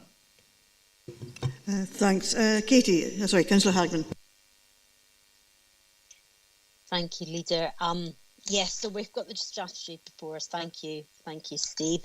And I'm not going to start asking lots of questions, because I think there'll be opportunity at our members' seminar, should we be having a seminar rather than a briefing. But I'm just looking for just a bit of information, because we're being asked to support the public consultation, but there's not a great deal of information on there's some bullet points, but it makes reference to the consultation plan will take place in the summer 2021. Well, we're past summer solstice, so some would argue we're already in the summer. I've had a look online to see if I can find the plan and the timeline of the consultation, just to get some more of the detail of that.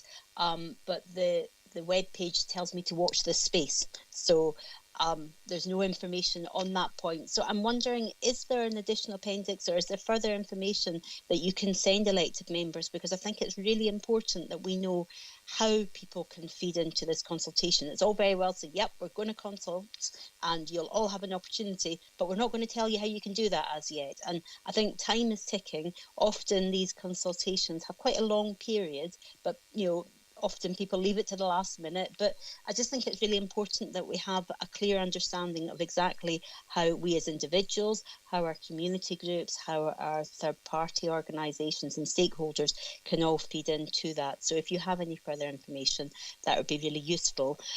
One point, and it's not really a question on this, but it relates to the snapshot of our region in 2031, I guess, where we want to be, and it recognises being green, fair and flourishing.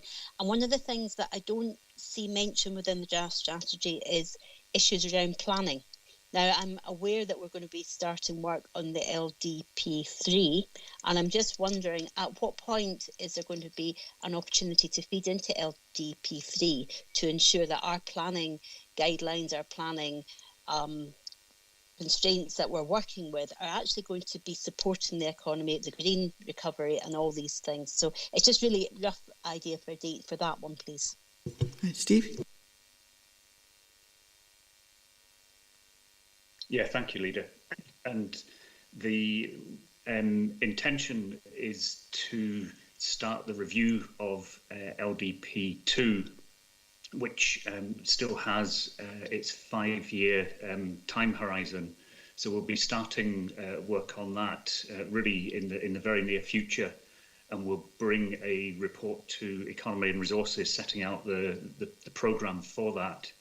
And as Councillor Hagman says, one of the really important connections in LDP3 is going to be with the new regional economic strategy to make sure that we are absolutely delivering the aspirations and ambitions of the regional economic strategy through our planning policies. And that would be our opportunity to review and revisit our planning policies to make sure that they are doing that. With regard to the consultation process, so the consultation programme is currently being finalised, and as soon as that is completed, then we'll circulate that to all members. It is really important that everybody's fully aware of that programme and how to participate, as Councillor Hagman says, and certainly it's incumbent upon all of us, I think, to try to encourage as many organisations and individuals as possible to take part in that consultation process. So we'll certainly be sharing the details of that over the course of the next week ahead of the consultation process going live. There will also be media information, so similar to the early engagement that was carried out in developing the strategy. There will be media information made available both through social media, our own website, and also through radio media also, just to promote and publicise and raise awareness of the consultation opportunity over the summer, which, as I said earlier, the intention is to launch that consultation process at the end of next week on the 2nd of July. And it will then run until approximately the third week in August for the public consultation period. Thank you, Leader. Yeah. Thanks, Steve. And I'm going to call Councillor James, and then after that we'll go to the recommendations. Go quarter of an hour past my indicative timetable. So, Councillor James. I've got nothing better to do today than have a council meeting. I can go to 5, no problem. Steve Rogers has helped us greatly by alluding to more interesting work that's going to come. But if I hadn't read the 2016 Regional Tourism Strategy, I would say this is the most bland, predictable, generic report I've ever seen. But you're proud of it, so could I ask you, Leader, if you would tell me where the fresh thinking is, the added value highlights, the uniqueness is in it that I've missed? Councillor James, it is not my report. I was congratulating those who had put it together. And I certainly don't think, I've seen far blander documents coming out of both councils and national governments of various persuasions than this. So that's your opinion, but it certainly wasn't the opinion of the Right Regional Economic Partnership, who were very impressed. Every single one of them was very impressed who spoke. No, they're not all councillors, not all members of the useless administration either, Councillor James. There are representatives of the third sector, the representatives from business and private business, and all of them were impressed with this. So I think yours is an individual attitude towards it. Right, I thought you said you were proud of it, but I got that wrong. No, I didn't say I congratulated other people, but that's enough. We'll go to the recommendations now. May I ask what we paid for it? What, if anything? Nothing, I hope. Councillor James, we're going to the recommendations now. So we note 1 and 2, and do we agree to support the public consultation? To agree also that Economy and Resources will respond on the Council's behalf, and agree to receive the final consulted South of Scotland Regional Economic Strategy at the full Council meeting in September. Right, please. Right. Agenda item 13 is the Borderlands Inclusive Growth Deal. This report provides members with an update on the PLACE programme within the Borderlands Inclusive Growth Deal. It also seeks elected members' agreement to the process to identify the initial towns to go forward through the Borderlands PLACE programme. This matter is within the remit of the Economy and Resources Committee due to its strategic nature and in accordance with Standing Order 13.1. Full Council is required to withdraw delegation to consider issues which concern matters which have been delegated to committees. And Chris Travis is available on Teams to assist members with any questions. Chris, do you want to say anything before we take questions? Thank you, Leader. I'm ready to respond to inquiries from members. Okay, thank you. Agree to withdraw.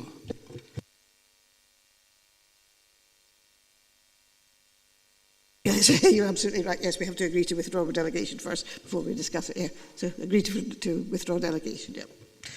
Okay, I've got Councillor Jackie McCammon and Councillor Katie Hagman wishing to speak, and Councillor Archie Dryburgh. Councillor McCammon. Great, thank you, Chair, and I welcome this report. I'm delighted that we're at this stage finally, and whilst I'm delighted that Wigton is in my patch, Ward 2, and whilst I'm delighted that Wigton has qualified its first time, I'm really disappointed to see Whithorn hasn't. And on that basis, I'd like to put forward an amendment in favour of an alternative proposal on recommendation 2.4. 18 towns were considered, and I'm well aware all cannot be chosen. However, I believe Whithorn has been unfairly excluded here. Members are being asked to agree the recommendations, yet this report in front of us fails to adequately give reasons on how the decision was taken to recommend these 4 towns. The index in the papers show that there's no difference in the final ranking between Wigton and Whithorn, and when I made inquiries about how the final recommendations were arrived at, I was informed that Whithorn lacked the capacity to take on the Borderlands project because of current projects already running. I believe that this is an unfounded assumption, and it is disappointing that no one from Dumfries and Galloway Council considered contacting a representative of Whithorn to confirm whether or not the assumptions were valid. The Whithorn community groups have worked tremendously hard to get Whithorn on the map, and in my opinion, here they appear to be getting penalised for their success in doing so. I appreciate there must be a limit on the number of towns successful in the first round. However, I understand that the limit is not firmly set to 4. Therefore, I propose that Whithorn be the 5th town added to the initial list, purely based on such close scoring to the other successful towns and the lack of reasoning on the report in front of us as to why they were ruled out. Thanks. Thank you, Councillor McCammon. Chris, do you want to come back on that? I think Councillor McCammon will find she's pushing at an open door as far as other members are concerned, but Chris, do you want to come back on that? Thank you, Leader. There is a case for Whithorn to be included in the list, and in discussions with Councillor McCammon, we identified a concern we had, which may not be valid, that Whithorn had secured nearly £3 million for a major project, and our professional judgment was that in a town that is relatively small, that there would be capacity issues about taking on additional work over and above what is a large and challenging capital project. But I accept the points made by Councillor McCammon. Thank you. Councillor Hagman. Thank you, Leader. And yes, so Councillor McCammon has brought up the points that I was going to make. So I'm really happy to second her motion for the support. What I would say is, elected members here, we've got a list of towns, and it's almost impossible for us as individuals not to be shouting for our own town. So we as elected members asked for a clear evidence-based approach in how we select those towns going forward. So officers have done that work, and that work is to be congratulated, because it's evident that, you know, there's a lot of research that has gone into the paper, and I was exceedingly disappointed to read in the final paragraph the recommendation for Whithorn not to go forward. And while I appreciate and also made inquiries, so apologies to officers for having to do duplicate amounts of work with various elected members, but making reference to the 2.6 million for the funding gone into Whithorn, while maybe interesting, is not comparable across the rest of the other towns. So what I would request, that if in future officers are going to make a recommendation based on the assumption of one town going forward, that they do that preparatory work across all the towns, because I'd be interested to know how much funding is earmarked to be going into Stranraer, for example. And that's not to say that I would wish to see any funding not going to Stranraer, but I'm just baffled as to why one particular bit of funding was earmarked in the report and not another. What I would also say is one of the first meetings I had with the community group in Whithorn was in Wigton, and it was with a council officer who is no longer within the council, but that council officer told the volunteers in Whithorn that Whithorn was not a priority, and that there was no deprivation in Whithorn, and therefore they wouldn't be getting council support. Now, that community group has worked hard and faced many challenges and had many defeats, but has ultimately succeeded in bringing forward their successful bid for the new town hall.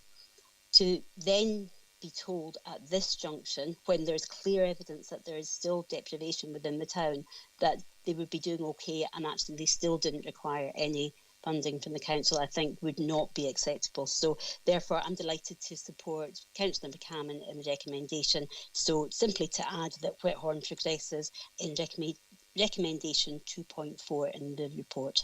Thank you. Thank you. Councillor Scobie. Yeah, Chair, I welcome the report, and I'll be magnanimous in saying that I support the last two speakers in terms of adding Whithorn, but not to the exclusion of Stranraer. As I say, I welcome the report in terms of the Borderland Place programme, and pleased to see that Stranraer is there. The document itself, you know, it talks of town centre, but I don't think we should entirely exclude the hinterlands. And we've got an application in for Greenport status, and I would hope that anything we do in terms of the Borderlands growth deal to the regional economic strategy, that it complements and supports the work of the Greenport status that we are in competition to try and secure around the ports of Cairnryan. And that's why I say we have to look at all aspects of this and not only concentrate purely on town centre. While that is important, there are other developments lying out with that, and that I would hope that we could recognise that in all our strategic approaches. I think that, you know, this should be driven by the ward members. It doesn't become me to try and tell Gretna, for instance, what Gretna needs. I would hope that the ward members there would see their role in driving this forward, in trying to bring the communities together as to what is good for Gretna, Kirkconnell, Wigton and Whithorn, or whatever. And I would hope that local members would be at the forefront, at the very heart of driving this programme forward, this place programme forward. And in that respect, I welcome the report, Chair, and we do recognise it should be driven by local members. Chris, do you want to say anything about local member involvement? Thank you, Leader. The Borderlands programme is predicated on the production of a place plan as the next step. That place plan will be developed using best practice, which means it will be community driven. I'm going to turn my camera off, which means it will be community driven and will of course engage all local ward members in all activities to do with development of the place plan. Thank you. Thank you, Chris. Councillor Dryber. Thanks, Leader. I think you were right at the start, is that Jackie was pushing on an open door for the Whithorn case, and I can assure Councillor Scobie that the Gretna members will be involved in the place making thing as far as we're actually concerned. So it was just again to say, Chair, that obviously some lobbying had been gone by a previous council officer, and the administration, I think, listened to that. And we are happy to move that Whithorn gets put into this. And as I said before, I think Jackie was pushing on an open door there. Thank you. Councillor James. Leader, may I come in? I asked to speak before Councillor James. I'm sorry you didn't get put on the list before Councillor James, but Councillor James, is it okay if Councillor McComb comes in? Yeah, okay. Councillor McComb. Thank you very much, Leader. I would like to support what Archie has just said with regard to the inclusion of Whithorn. I certainly, when I read the report, I was at pains to understand why Whithorn had been excluded. I looked at the table of statistics on page 182, and the second from the top was population change. Now, I quite honestly cannot understand the figures which are quoted in that table, because when I looked at the population change over the last 20 years in Whithorn and Wigtown, Wigtown showed a decline of almost 25%, and Whithorn was pretty close behind at 20%. To me, that is indicative of settlements which badly need whatever support is available to them. And I certainly think that Whithorn to be excluded would be most unfair. Basically, the town would be penalised for previously showing initiative in investing in projects such as the new town hall. So I hope members will indeed support the motion which Councillor McCammon has put forward. Thanks, and I think I haven't heard any dissent from the inclusion of Whithorn so far. Councillor James. Not yet. In fact, there was first a seminar when this first came up, and it was very much in the spirit of we're going to back the winners. The most able towns are going to be put forward, and anyway, the next time it came up, of course, SIMD was going to play a great role. And I remember arguing, well, SIMD could play a role, but perhaps it should be 1/3 rather than 2/3. And I was told at the time, well, yeah, no problem, that'll be discussed later, that'll come back, and you'll have a good chance to input your inputs then later. And July 2020, full council, I've got it here, where focus in selecting 18 priority towns, elected members were clear that they would expect all parts of the regions and local community to benefit from place-based economic development. So, of course, we have nothing in the stewardship coming out here. How has that happened? And things have clearly gone badly wrong, because there's an appendix here which purports to be I think it's trying to say it's the qualitative input, but very few of the fields are populated much, and I don't see anything about Castle Douglas in here. And I would have thought, well, I know for a fact that Castle Douglas would have loads to say to these qualitative questions here, and would have scored massively highly. That's why one reason I was quite keen that qualitative analysis would be given a higher rating. Are we just looking at a random sample here, or can this be it? The feedback in these, I think it's the second appendix. It just says Appendix Borderlands Place Programme, Priority Town Selection, Application of Quantitative and Qualitative Methodology. So next page after that, we go into lists of Kirkconnell, Whithorn. Okay, I get it. So it's only the towns that have qualified, that's there. Well, they seem pretty sparse, the comments that were positively made there. And absolutely confident that Castle Douglas would have trumped that. And I feel like something has gone wrong, and if it's due to my sort of being lackadaisical and having missed it, then I owe the people of Castle Douglas a big apology here, because I'm sure we'd have done really well. And I think no way should Whithorn be included. There are 2 in Wigtonshire. That's enough. 3 in Wigtonshire would be too many.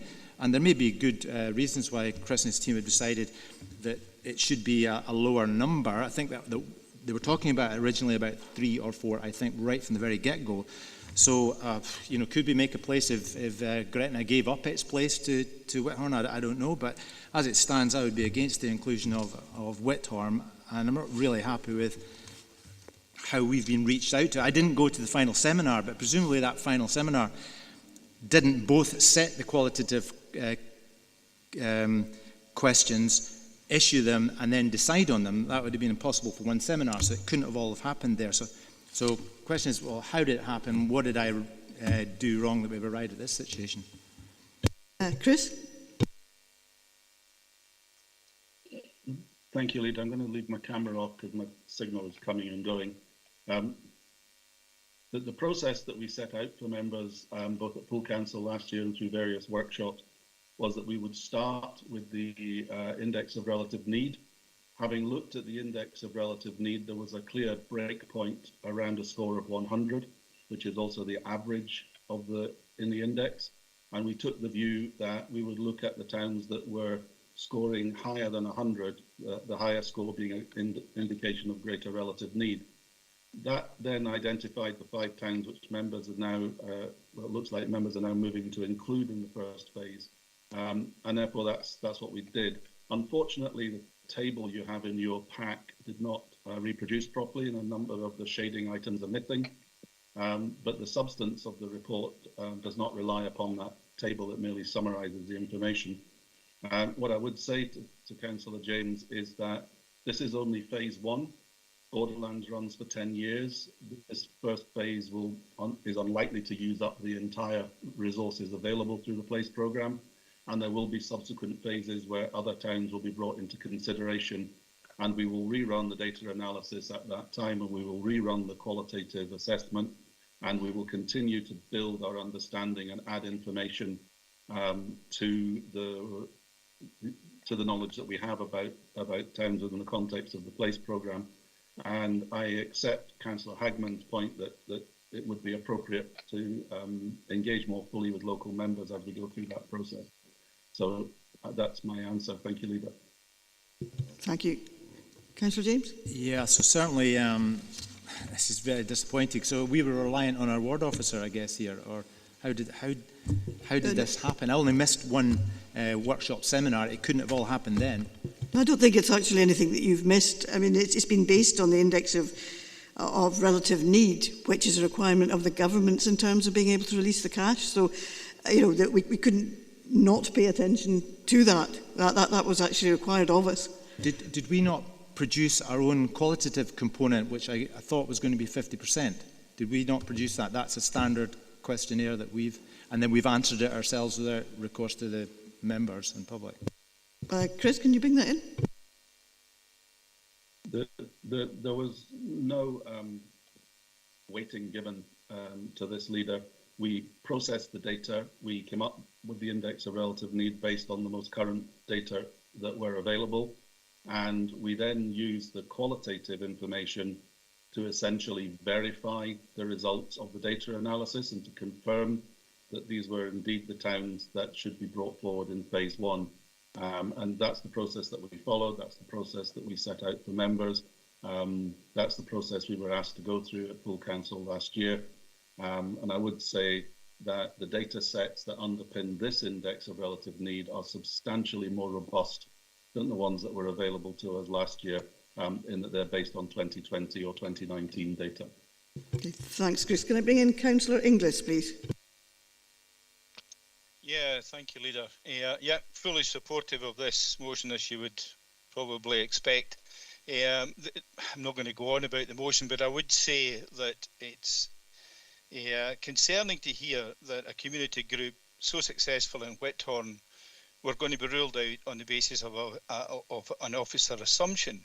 I think that's really the wrong thing to do. You know, I think our officers should be talking to communities and assessing whether the community groups are able to deliver whatever it is that Borderlands Places programme is going to deliver. And I think that goes for all the communities on the list, the 18 communities that we've got. So we need to be careful with that one. You know, we should not penalise communities who have basically got off their backside and worked their heart out for their communities and are able to deliver.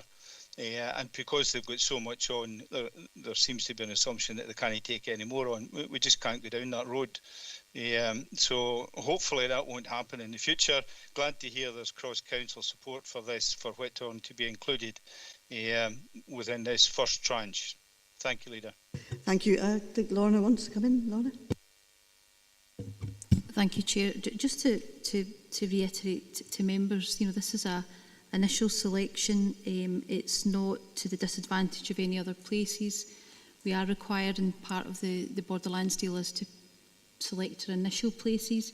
We know this is really challenging, and officers are following the requirements that the place programme that governments, both UK and Scottish governments, have required of us. It's got to be based on qualitative and quantitative evidence, but the need has to be demonstrated, and the need is based on that index, based on town centres, particularly, and that has been set out and agreed by both governments. So this is an initial selection. It's not to the exclusion of others. And indeed, I think a number of members have raised the point about other place-based investments that will come through both Scottish Government and UK Government funding. So this isn't about the only funding stream available to these places, and very much take on the point about local engagement, and we will do that. Borderlands is very prescribed around the capital investment available and the requirements around that. But we will look, and indeed there's been reports at Economy and Resources and Communities next week on place development, place engagement to support future investment, not only for economic development purposes, but for other investments required, including housing and other matters. So absolutely hear what members are saying. We'll make sure that that is remedied as we go forward. Next is Councillor Tate.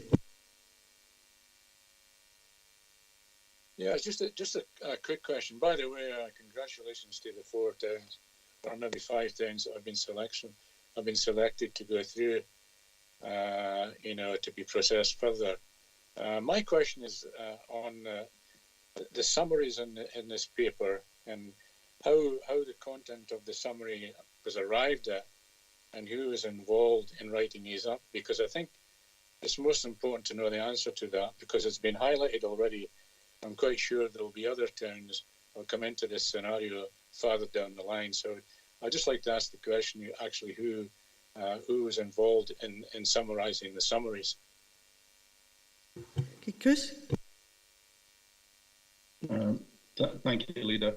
The information was provided to us by ward officers, economic development colleagues and planning colleagues, and other communities colleagues. We took that information and collated it. There isn't that much summarising. All we have done is remove duplication and improve readability. There's been no editing per se of the content. So that's the information that was provided to us from colleagues across the council to ensure that we had the fullest knowledge available to us. Thank you. Thank you. Councillor Wilson. Thanks, Leader. Completely agree that the council should be putting forward projects that best meet the requirements by the particular funder. But just I think a small plea for myself. I think the Director for Economic Resources alluded to the fact that there will be other place-based economic development programmes that will come on stream, and indeed possibly more funding through Borderlands. And I was just putting a little plea from my constituents that there's some areas of the region that haven't quite been selected this time. And that we bear that in mind in the future. Okay, Councillor Hagman. Thank you, Leader, for letting me come back in again. Yes, I mean the director there has mentioned that one of the points I was going to raise, as has Councillor Wilson, in terms of the funding coming in from Scottish Government. There is significant funding. So my plea at the at this point is really more about communications. So this is great news for the potentially 5 towns going forward. But there's also funding going in from Borderlands to Annan, Castle Douglas and Newton Stewart, and that's 3.4 million as part of the infrastructure awards. So I think it's really important that when we're putting the information out into the public domain, that these other towns know that there will be future opportunities, and while they may not have been selected for the place-based funding at this point, the likes of Castle Douglas, which David James is clearly concerned about, has in fact been successful for Borderlands funding through the infrastructure funds. So I think it's just really important that we have a clear communications plan in terms of all the amounts of funding and the different streams and how communities can bid into all those different options. Thank you.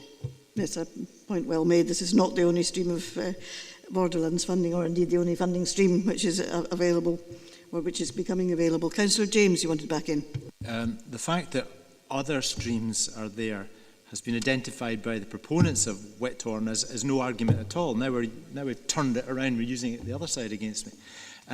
Are we going on the record here and saying that there wasn't to be a weighting 50% or so to quantitative and something to qualitative? Because I understood Chris Travis to say that, but I just wondered if Lorna Meehan wants to reiterate that would be good. But on the grounds that this is a place-based scheme, and we all agreed apparently last year that it would be regionalised, just simply on those grounds we can't include Whithorn as the third Wigtonshire beneficiary. So I would like to just record my dissent to that, because it looks like you're all going to just pass that on the nod.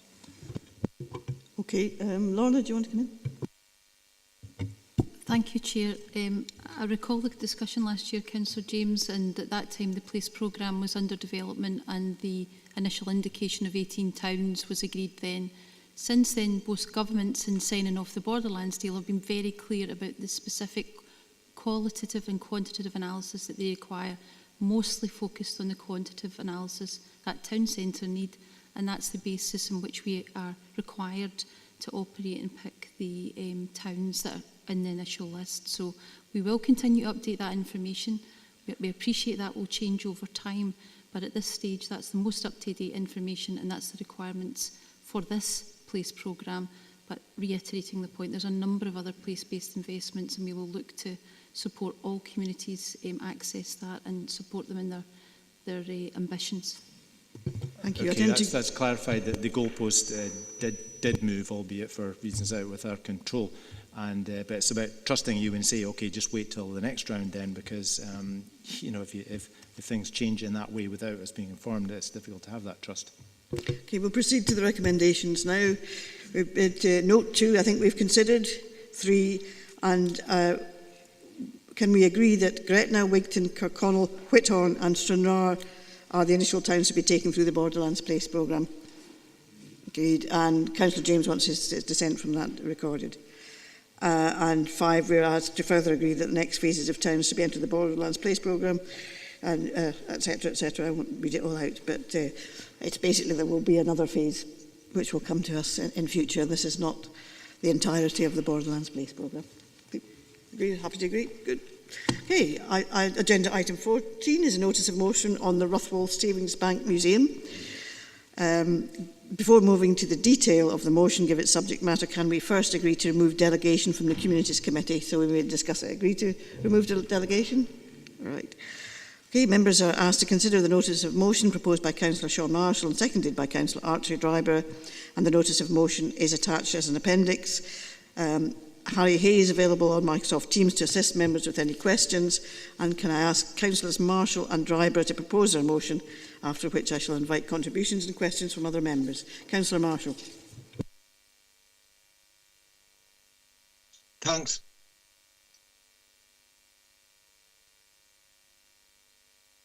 I think we're losing you, Councillor Marshall. Yeah, can you hear me yet? We can hear you. I can't see you, but I can hear you. Yeah, I think I've got a problem, so I'll keep my camera off. I think just before we go to the motion, I think within the report that obviously this has moved at a pace, and I think for the benefit of all members, it might be worth maybe the officer, Harry or Karen, to maybe give an update of the meeting that happened on Friday, 11th of June. Okay, Harry, could you update us? Yeah, of course, Leader. Thank you very much. Yep, as members will be aware, on the 10th of June this year, TSB made a public announcement that rather than close the museum and transfer all of the collection to their Edinburgh HQ, they advised that they wanted to transfer the facility, assets and all of the archives, etc. to an appropriate community group.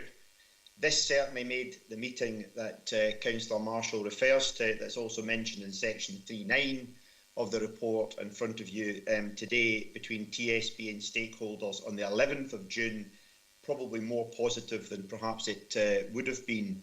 A key outcome of this meeting was that the community of Rothwell and Clarencfield were receptive to the proposal that an appropriate community group take over this museum and indeed not just operate it as it was, but also look to improve and develop its full potential.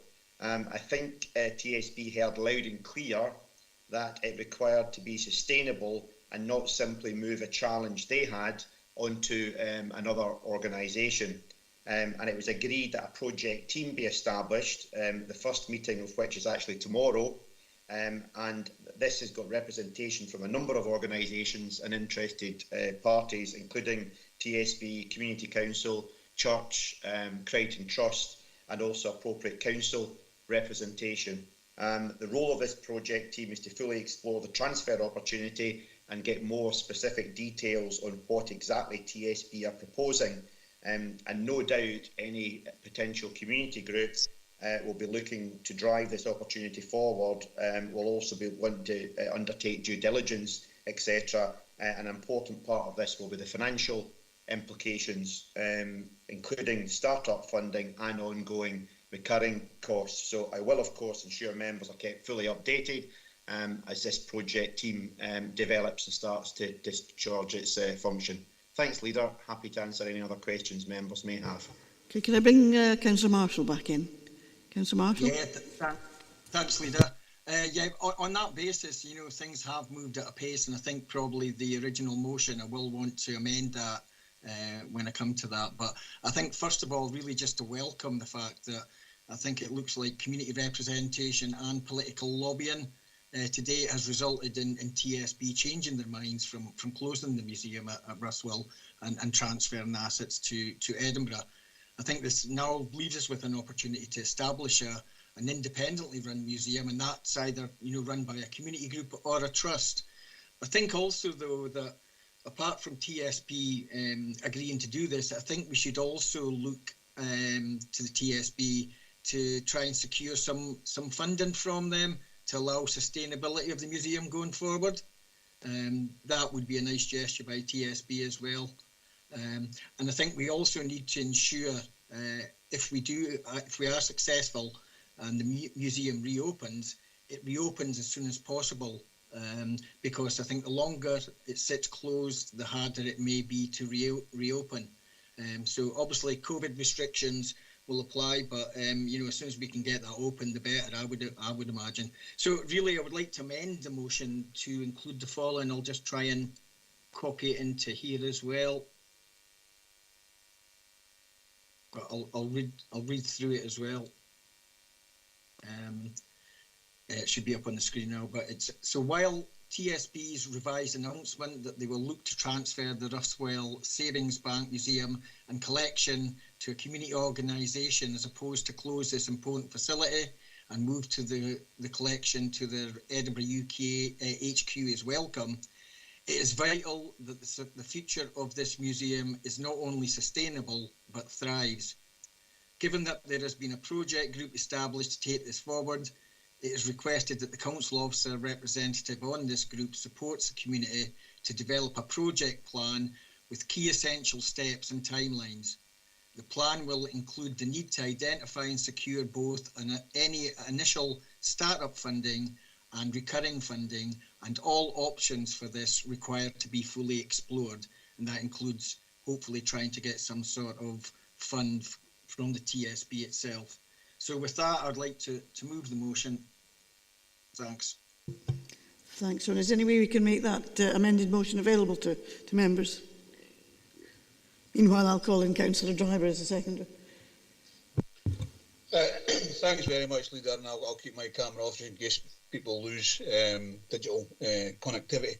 I think this is you know, it's good that we've seen that move by the TSB, obviously on the back of the lobbying that's went on by the local community and council and MSPs and MPs. I'm really pleased that we can work together on some things. That obviously Councillor James doesn't understand that when you work with communities, you have to listen to communities as well. I think certainly from my perspective, this is an asset in Annandale and Estill, but also an asset for Dumfries and Galloway. And just listening to what the outcome of that particular meeting was with the community, we can see this being a positive project moving forward with the changes to the amendments that Councillor Marshall has suggested. And on that, Chair, I would be happy to second the motion. I'm not sure whether Councillor Marshall's connection is good enough for him to be able to put it into the chat, but I had a copy of the words and I've emailed it to Tracy, so hopefully she'll be able to put that up for everybody to see. While Tracy's doing that, can I invite any comments? Here it is. Can I invite any questions or comments, contributions from members? Right. We'll put them on there.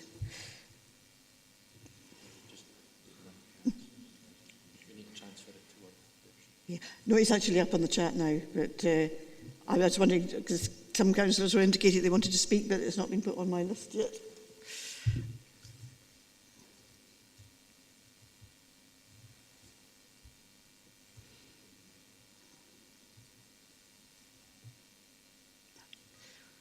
Okay, I've got Councillor Maitland.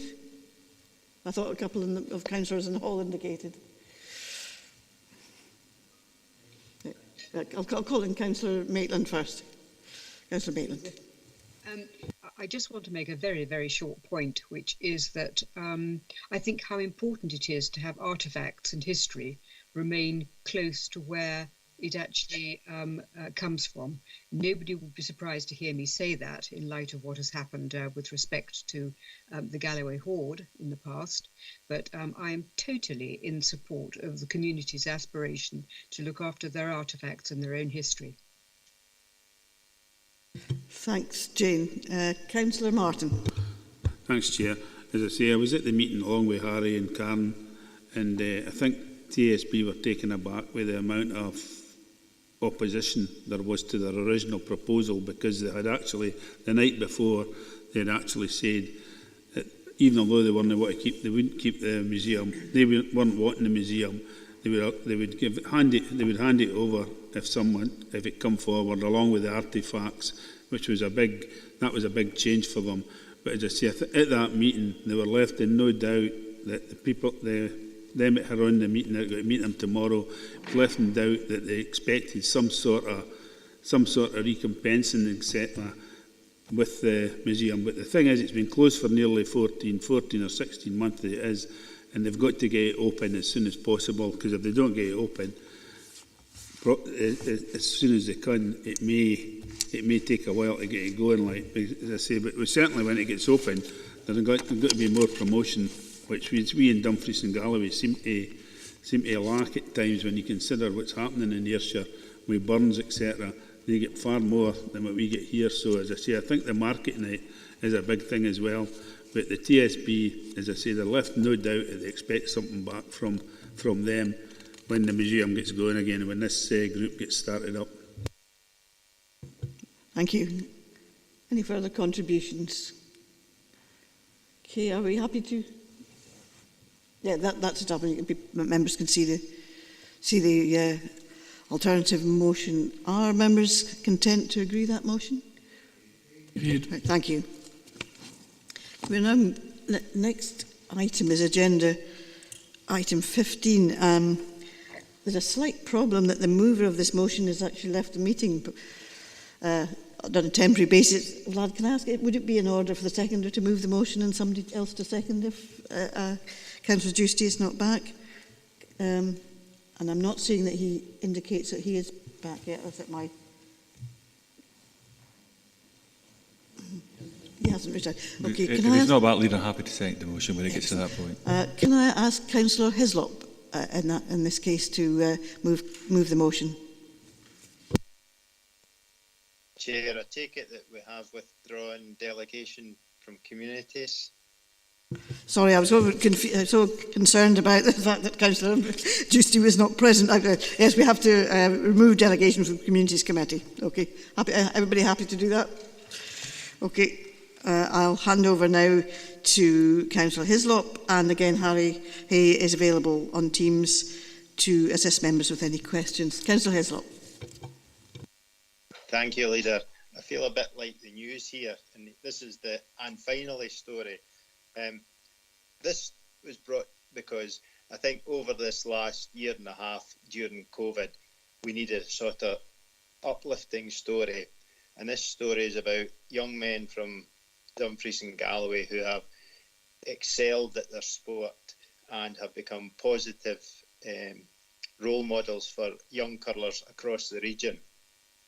The team first came together in 1718, where Hammy McMillan, Bobby Lammy and Grant Hardy joined with Bruce Mowat to form what has been a wonderful advertisement for Scottish curling. That year they were the first team to ever win a tournament on the Grand Slam of Curling Canadian Tour. They went on to secure bronze in the Worlds that year. Subsequent to that, 1819, they achieved the European Championships. At that point, Ross White, another young lad from Dumfries and Galloway, joined the team as the alternate. And I don't know if he brings them luck or not, but they've done quite well since then. This year, even although we've had the COVID outbreak and the disruption that's caused to a lot of sport across our area, across our country, across the world, they've actually achieved a silver medal at the World Men's Curling Championship. After that, they then went on to the Grand Slam of Curling in Canada, and they won the two competitions there, beating teams like Team Botcher and Team Gushu, who are the current and past Canadian champions. And I think it's something like there's more people actually, is it curl in Canada than there is people in Scotland. I'm not just 100% sure on that, but something like that. And I think this shows that these young gentlemen deserve to be recognised for the effort they've put in promoting curling across Scotland and across the world. And I would recommend that we do recognise this and that we look to have either a civic reception or something similar so that we can actually show our appreciation for the effort they put in. Thank you. Thank you, Councillor Hislop. Councillor Carruthers.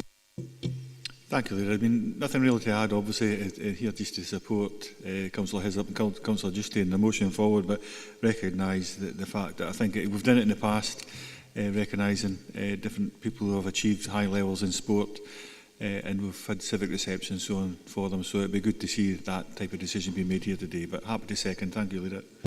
Thank you. Any contributions? Could you go through Nick, please? Councillor Scobie. Yeah, Chair, happy to support the motion, and I recognise some good Wigtonshire names in there. You know, I don't know if they date back to the dates that Ivor spoke of, but they are a lot younger than 1800 and something now. But I would recommend, support the motion for some recognition of the efforts that they've put in and the results they have achieved. Thanks. Councillor Nicholson. Thank you, Chair. No problem with that. It's really, you know, exceptional that heights that they've reached, and I agree with Councillor Hislop. One of the things is that the motion saying about a civic reception organised with the full team invited. We used to have a fund for that, and that fund was kind of depleted, and it ended up a bit of a farce, if I can say anything else. You know, you had people in a hall with wee plastic cups of lemonade and a couple of sausage rolls or something like that. I think if you're going to do it, and if you have the funding to do it in that fund, I think we should maybe recognise in the proper manner. The fund has not really been used over the last year because we haven't been having civic receptions, so there must be some funding remaining within it.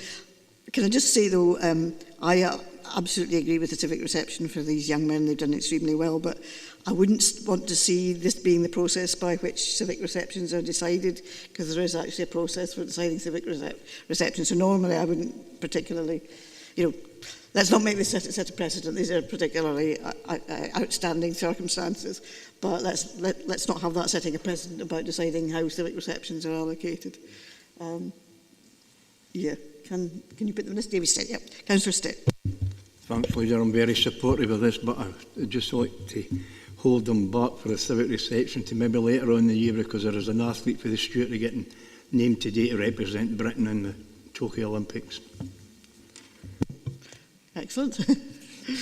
Excellent. Okay, so are we content to agree the motion? Good.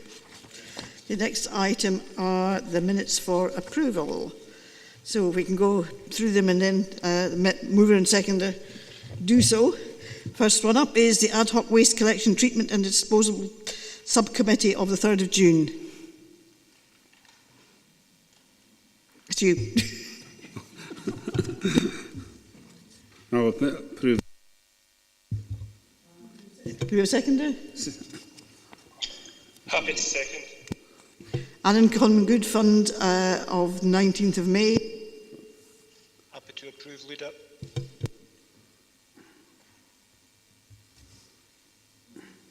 Happy to second if required. Yep, thank you. Annandale Nestdale Area Committee, the 26th of May. Move. Second. Communities Committee, 6th of April. Happy to move. Happy to second. Education and Learning Committee, 4th of February. Happy to move. Happy to second. Employment and Appeals Subcommittee, 30th of March. Happy to move. Happy to second. Harbour Subcommittee of the 1st of April. Happy to propose. Happy to second. Local Review Body, 28th of April.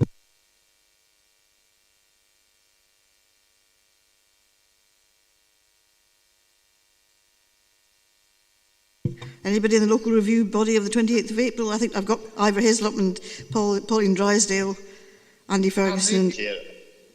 Right, excellent. I was just catching up with my papers. Right. Happy to second, Leader. Thank you. Local review body of the 2nd of June. I'll move that. I'm happy to second that, Leader. Nithsdale Area Committee of the 12th of May. Happy to move, Leader. Happy to second. Police, Fire and Rescue Subcommittee of the 3rd of June. Happy to move. Happy to second. And I will move the Response Renewal and Recovery Subcommittee of the 21st of April. Happy to second, Leader. Review of Standing Order Subcommittee of the 25th of May. Happy to move. Second that. Social Work Services Committee of the 7th of June. I'll move that, Leader. Stewardship Area Committee of the 19th of May. Happy to move. Happy to second. And finally, Wigton Area Committee of the 5th of May. Happy to move. Happy to second, Leader. Thank you. And our next items are the items for noting, the minutes for noting, and thereafter we will be onto the Local Government Scotland Act 1973. Members are asked to consider adoption of a resolution to exclude the public from the meeting in terms of section 50A4 and paragraph 1 of part 1 of schedule 7A of the Local Government Scotland Act 1973. And are we agreed to do so? Now, can I remind members who are remotely connected that they should go into the other Teams meeting, the one that's marked exempt item, full council, 1500, in fact it's a little bit later than that, 1505, we're not doing badly. I'll give you 5 minutes for a pause of 5 minutes so that members who are participating remotely can come out of this meeting and go into the exempt meeting. Thank you.